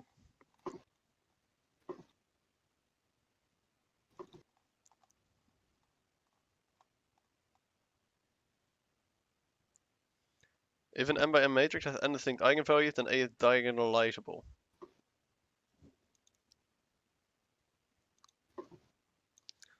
Well, let's have a look. So 4 minus 4, 4, minus 3, 3, 5.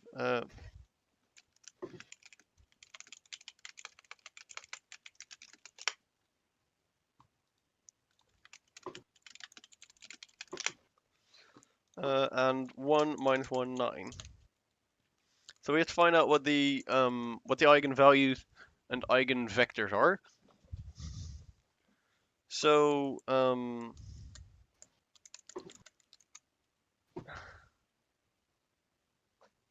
we want the determinant of this to be 0, but that's like really hard.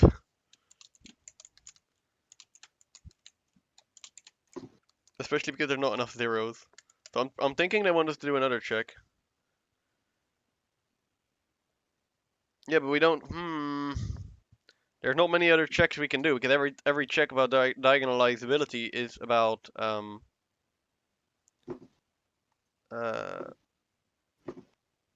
eigenvalues and eigenvectors. So it seems like we have to calculate the eigenvector for this, which I really don't want to do.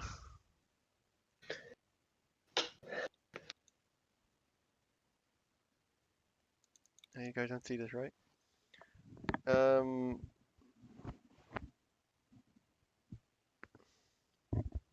Cool. If your matrix is invertible, it is also diagonalized. Ooh. So that is about that the additions to the so we go back to lecture 11. Oh fuck. No, I knocked over a bag of chips. Sorry, No. crisps. Luckily it was already so empty that like nothing fell out, but Crisp. Here we call them potato crunchies. Potato crunchies. Okay, Great Britain. Say the It's ships. not Great Britain. It's Wanker Isles. Wanker Isles. Okay, so British A is people an are so invertible annoying. matrix. I can say that. I can say British people are annoying because I lived in England for 4 years. Yeah. So you can shit talk them, yeah? Yeah. Yeah, I mean, exactly. mostly English people. Like other Brits are okay, but English people are not. Based. So A is an invertible matrix. It's the same as saying the number 0 is not an eigenvalue of A, and the determinant of A is not 0. But is this enough to conclude that it is diagonalizable? I don't think so. So we need to have an invertible matrix that is not diagonalizable.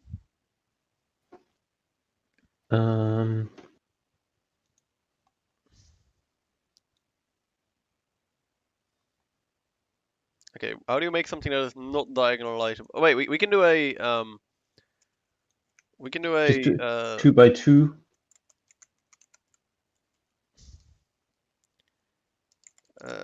like what's it called, a triangle matrix. But we have to find something that is not diagonal. What if we do like this? This is definitely invertible, right? But I don't think this is Yes. diagonalizable. This is just like my guess, right? So this is not with any like rational thought. This is just what I think would. Yep.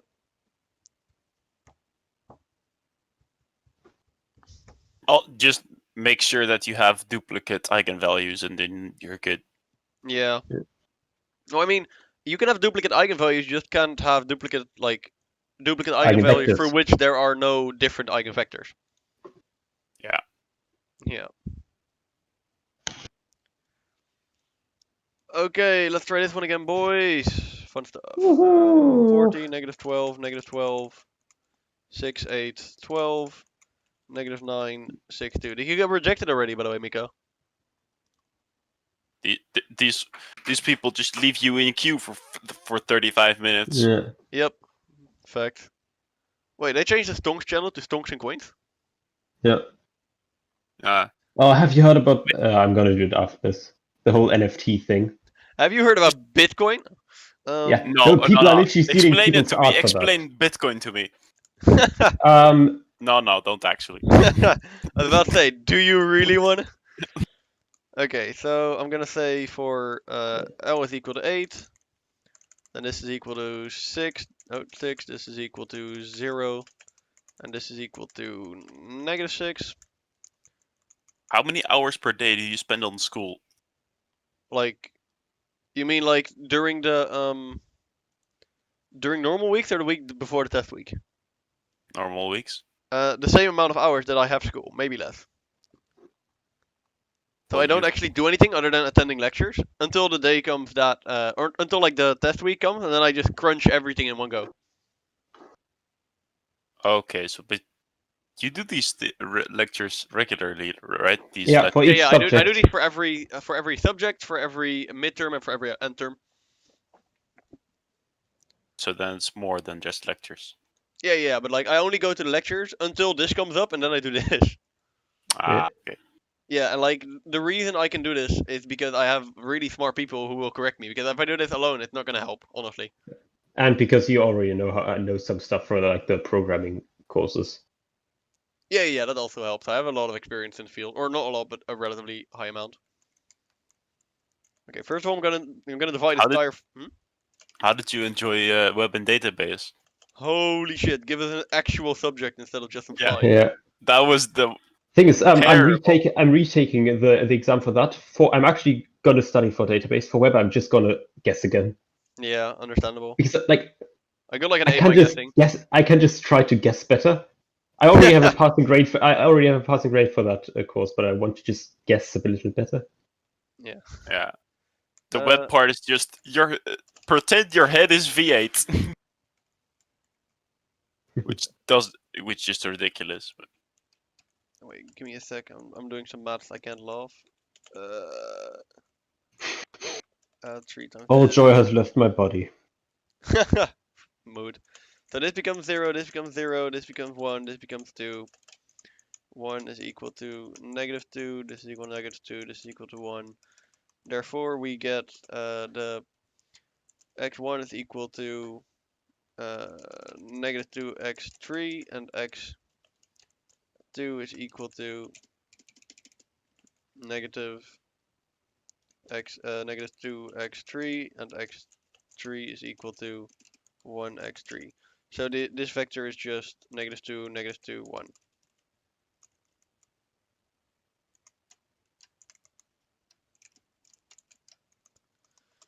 Okay, number 2.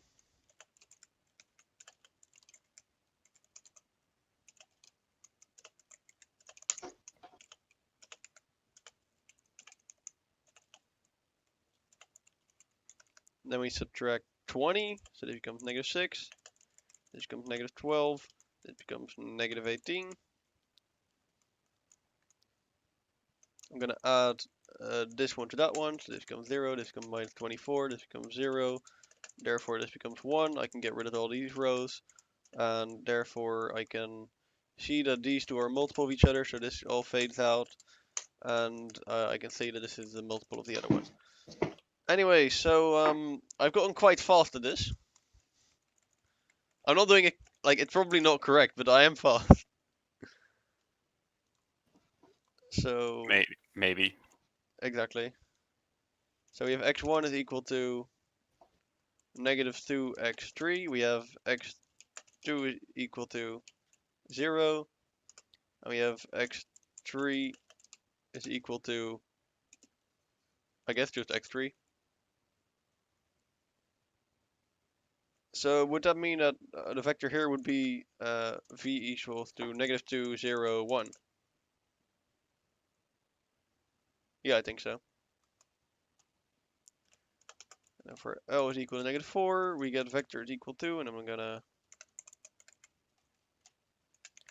14 minus 12 minus 12, 12 to 6, 8, 6, oh, 6 minus 9. And then we subtract -4, so that becomes problem 18, 12, and 6. A lot of divisibility by 3. I'm going to add this one to the top one. This becomes 24, this becomes 0, this becomes 0, therefore this becomes 1, therefore this becomes 0, therefore this becomes 0. And then you can see that these two are equal, so this becomes 0, this becomes 0, this becomes 1, this becomes 1. This becomes equals to -1. So therefore I know that x1 is equal to 0, x2 is equal to -x3, and I know x3 is equal to x3. So my vector here would be 0, -1, -1. So I can have a my diagonalized matrix D, which is 8, 24, or -4, 0, 0, 0, 0, 0, 0, comma. My question is, are these three linearly independent? So, because if not, then it's not possible. So I'm gonna check that real quick. So I have -2, -2, 1, -2, 0, 1, 0, -1, 1. So I can subtract this one from this one. Wait, no. Well, I can try anyway. So I can subtract this one from this one, and this becomes. That doesn't help anything though. I'm gonna add this one to this one. Do So the this becomes bottom, -1. the This top becomes one 1. times This half. becomes 0. Then this becomes. I can do this by ½ I can add this one to that one, then this becomes 0, this becomes -2, this becomes 1. So then these fall away. Then I can, yeah, Yes. so these three are distinct. So I can have -2, -2, 1, -2, 0, 1, 0, -1, 1. Oshma, are you also redoing linear algebra? No, I had a 9. I ain't doing that shit again. 9! Holy shit! What? But It's easy. this is a linear dependent set of eigenvectors. What do you mean? Okay, explain this to us.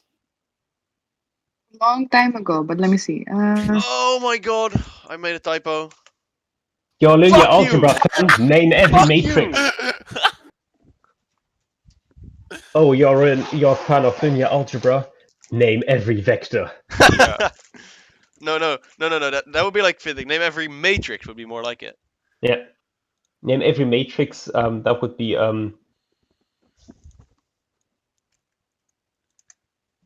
2, -4. well, because there's infinite dimensions, you have to name an infinite set of increasingly bigger general matrices. So Well, I mean, I see you'd have to. Not it's only an are they generally. infinity of infinity. It's easier. Yeah, exactly. Yeah. Okay, so let's see. This is minus lambda. This is minus lambda.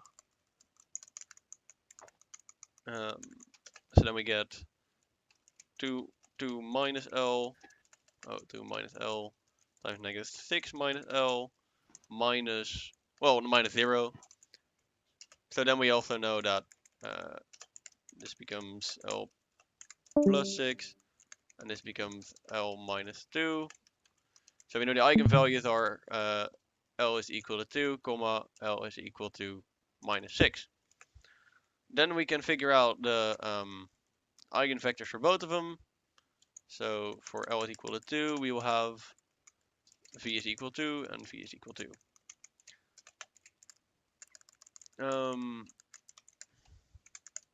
So then we all have 2 minus 2 is 0, 0, -8, -4, 0, 0. Well, this becomes 1, this becomes 1, this becomes 0. So we have, for this one, all we know is that x1 is equal to 0 and x2 can be whatever. So my vector is going to be 0, 1. Then for the second one, what's going to happen is this is going to turn into a like -4 or something. That's going No, for V1, you know that x2 is 0. That's a good call. Thank you. X1 can be anything. Yeah, thank you.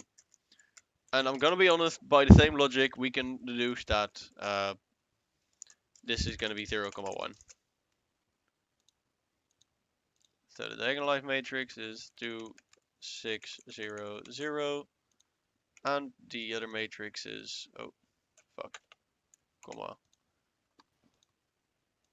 is 1, 0, 0, 1.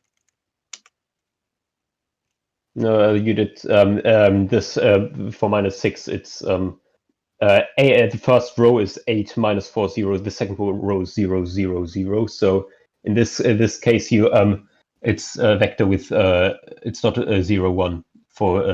I see. Okay. I thought I could take a shortcut, but I couldn't. That makes sense.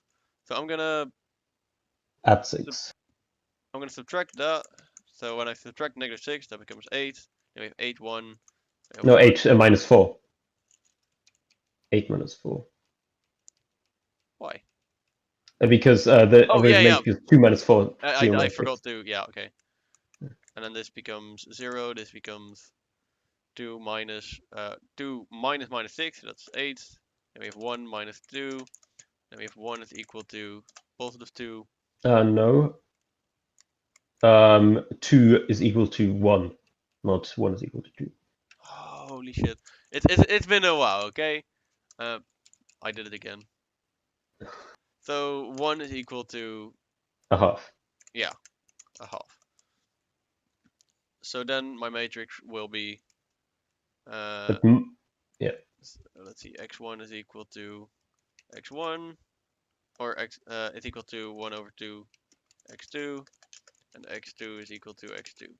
So it's going to be a half, 1.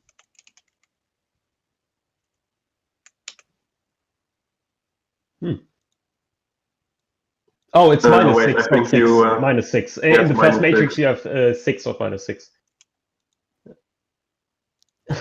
2 typos. Holy, okay. I'm trying to do it fast, but I shouldn't. But I Yeah.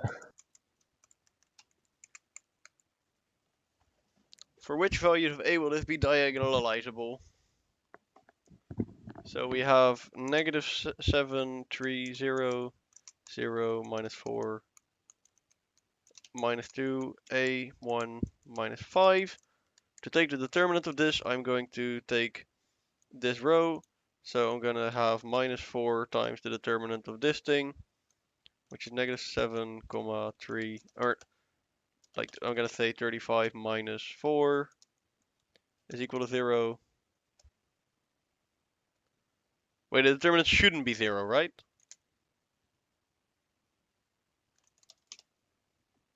No.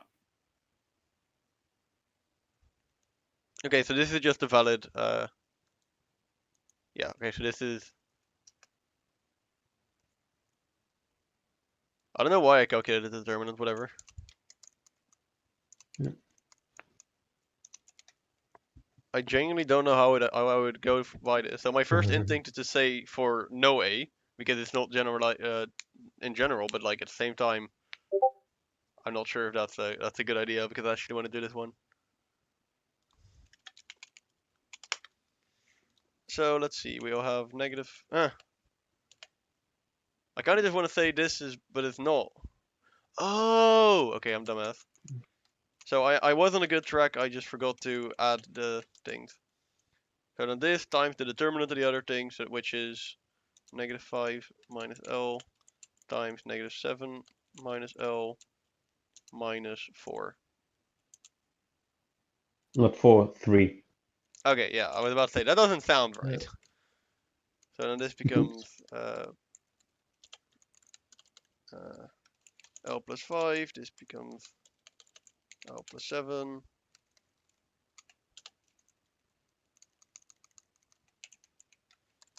Then this is L squared plus 12L plus 35 minus 3, or yeah, minus 3 is 32. Then we get this. Then we get minus 4L squared minus 48L plus 128 minus L cubed minus 12L squared minus 32L is equal to 0. So then, the minus 12L squared add up to the minus 4L squared, so that becomes minus 16L squared. The minus 32L adds up to the minus 48L, that becomes minus 80L. So then we get this thing, whatever the fuck this may be. Just make everything positive, because you can. Yeah.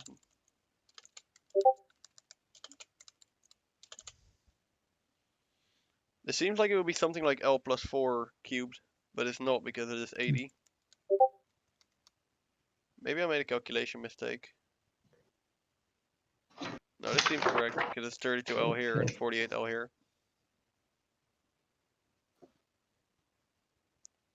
48L, 32L. Yeah, okay, so that makes sense.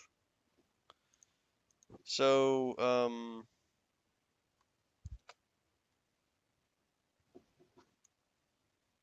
hey, can you guys look away real quick? It's Yeah. Yeah, nobody look. Screen's black. It's all good. It's all good. Nothing happening here. Nothing happening here. Hey, what a Or is Would that you a look graph? at that? It's L plus 4 squared. How do you know? Times L plus A. Well, I'm just really smart. I'm gonna be honest. Ah. So therefore, L is equal to negative 4, and L is equal to 8. So the only way that this is diagonalizable is if one of these actually has like 2 eigenvectors per eigenvalue, right? So I'm gonna try for L equals to minus 4 first. So I'm gonna add minus 4. This becomes 0. This becomes... Wait, I'm gonna subtract minus 4, sorry. So that's gonna become 1. This is gonna become negative 3. Well, this thing falls away. So my guess would be if A is equal to 2, then this thing also falls away and we're gonna have enough vectors. L is minus 8, not 8. No, I'm doing 4. I'm doing -4 now. No, no, but because you wrote down L is 8, but L is minus 8. Oh, yeah, okay, there. What is that? Okay, good call. So let's see, what did I have at first? Okay, yeah. L equals to -8. So when I subtract -4, I add 4, so I add 4, so I add 4. So this row is going to fall away. So I know for a fact that if A is 2 here, then this row is also going to fall away. So I know that if A is equal to 2, because then we will have this thing with 2 free, with like 2 free, or 1 free variable, let's say like that. So all we know is that A is equal to negative, x1 is equal to negative x2, but x3 can be anything. Then we can make 2 linearly independent vectors. And that works. Let's see if there's another solution for L-8 though.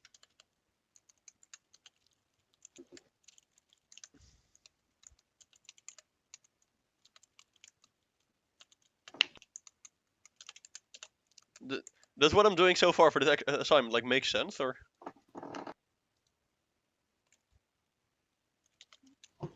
Okay, good to know. I'm gonna add 8, I'm gonna add 8, I'm gonna add 8. Well, this thing will fall away.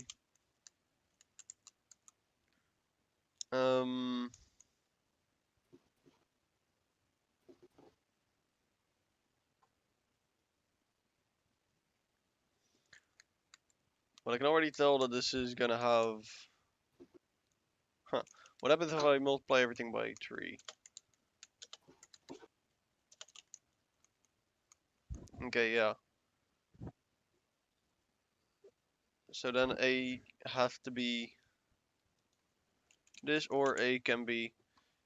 So if this row is a multiple of this here, then this thing will fall away and we will still have... Actually, let me try that. So when A3... so this is -2. So when 3A times -2 is equal to 1. So then I can divide by -2, so this becomes -1/2, and then I can divide by 3, which becomes -1/6. And in that case, this thing will fall away, this thing will fall away, this thing will become a 1. Then we'll have x3 is equal to 0 and x1 is equal to 3x2. And what happens if that's not the case? Does anything important happen there? So like, so this will stay 1, this will become 0, and this will become 1. But then it doesn't...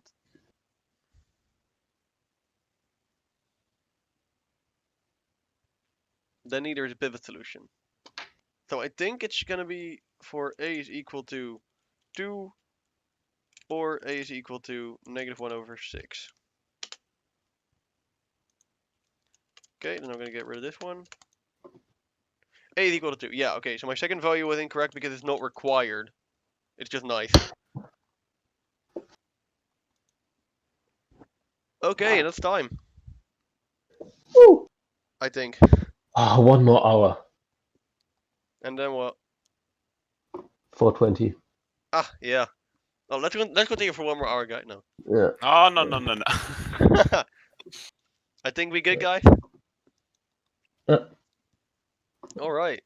Well, in that case, for YouTube, thank you everybody for watching the video. I hope you have good luck on your end terms if you're watching it for that, and I hope you had good midterms. And have a good one.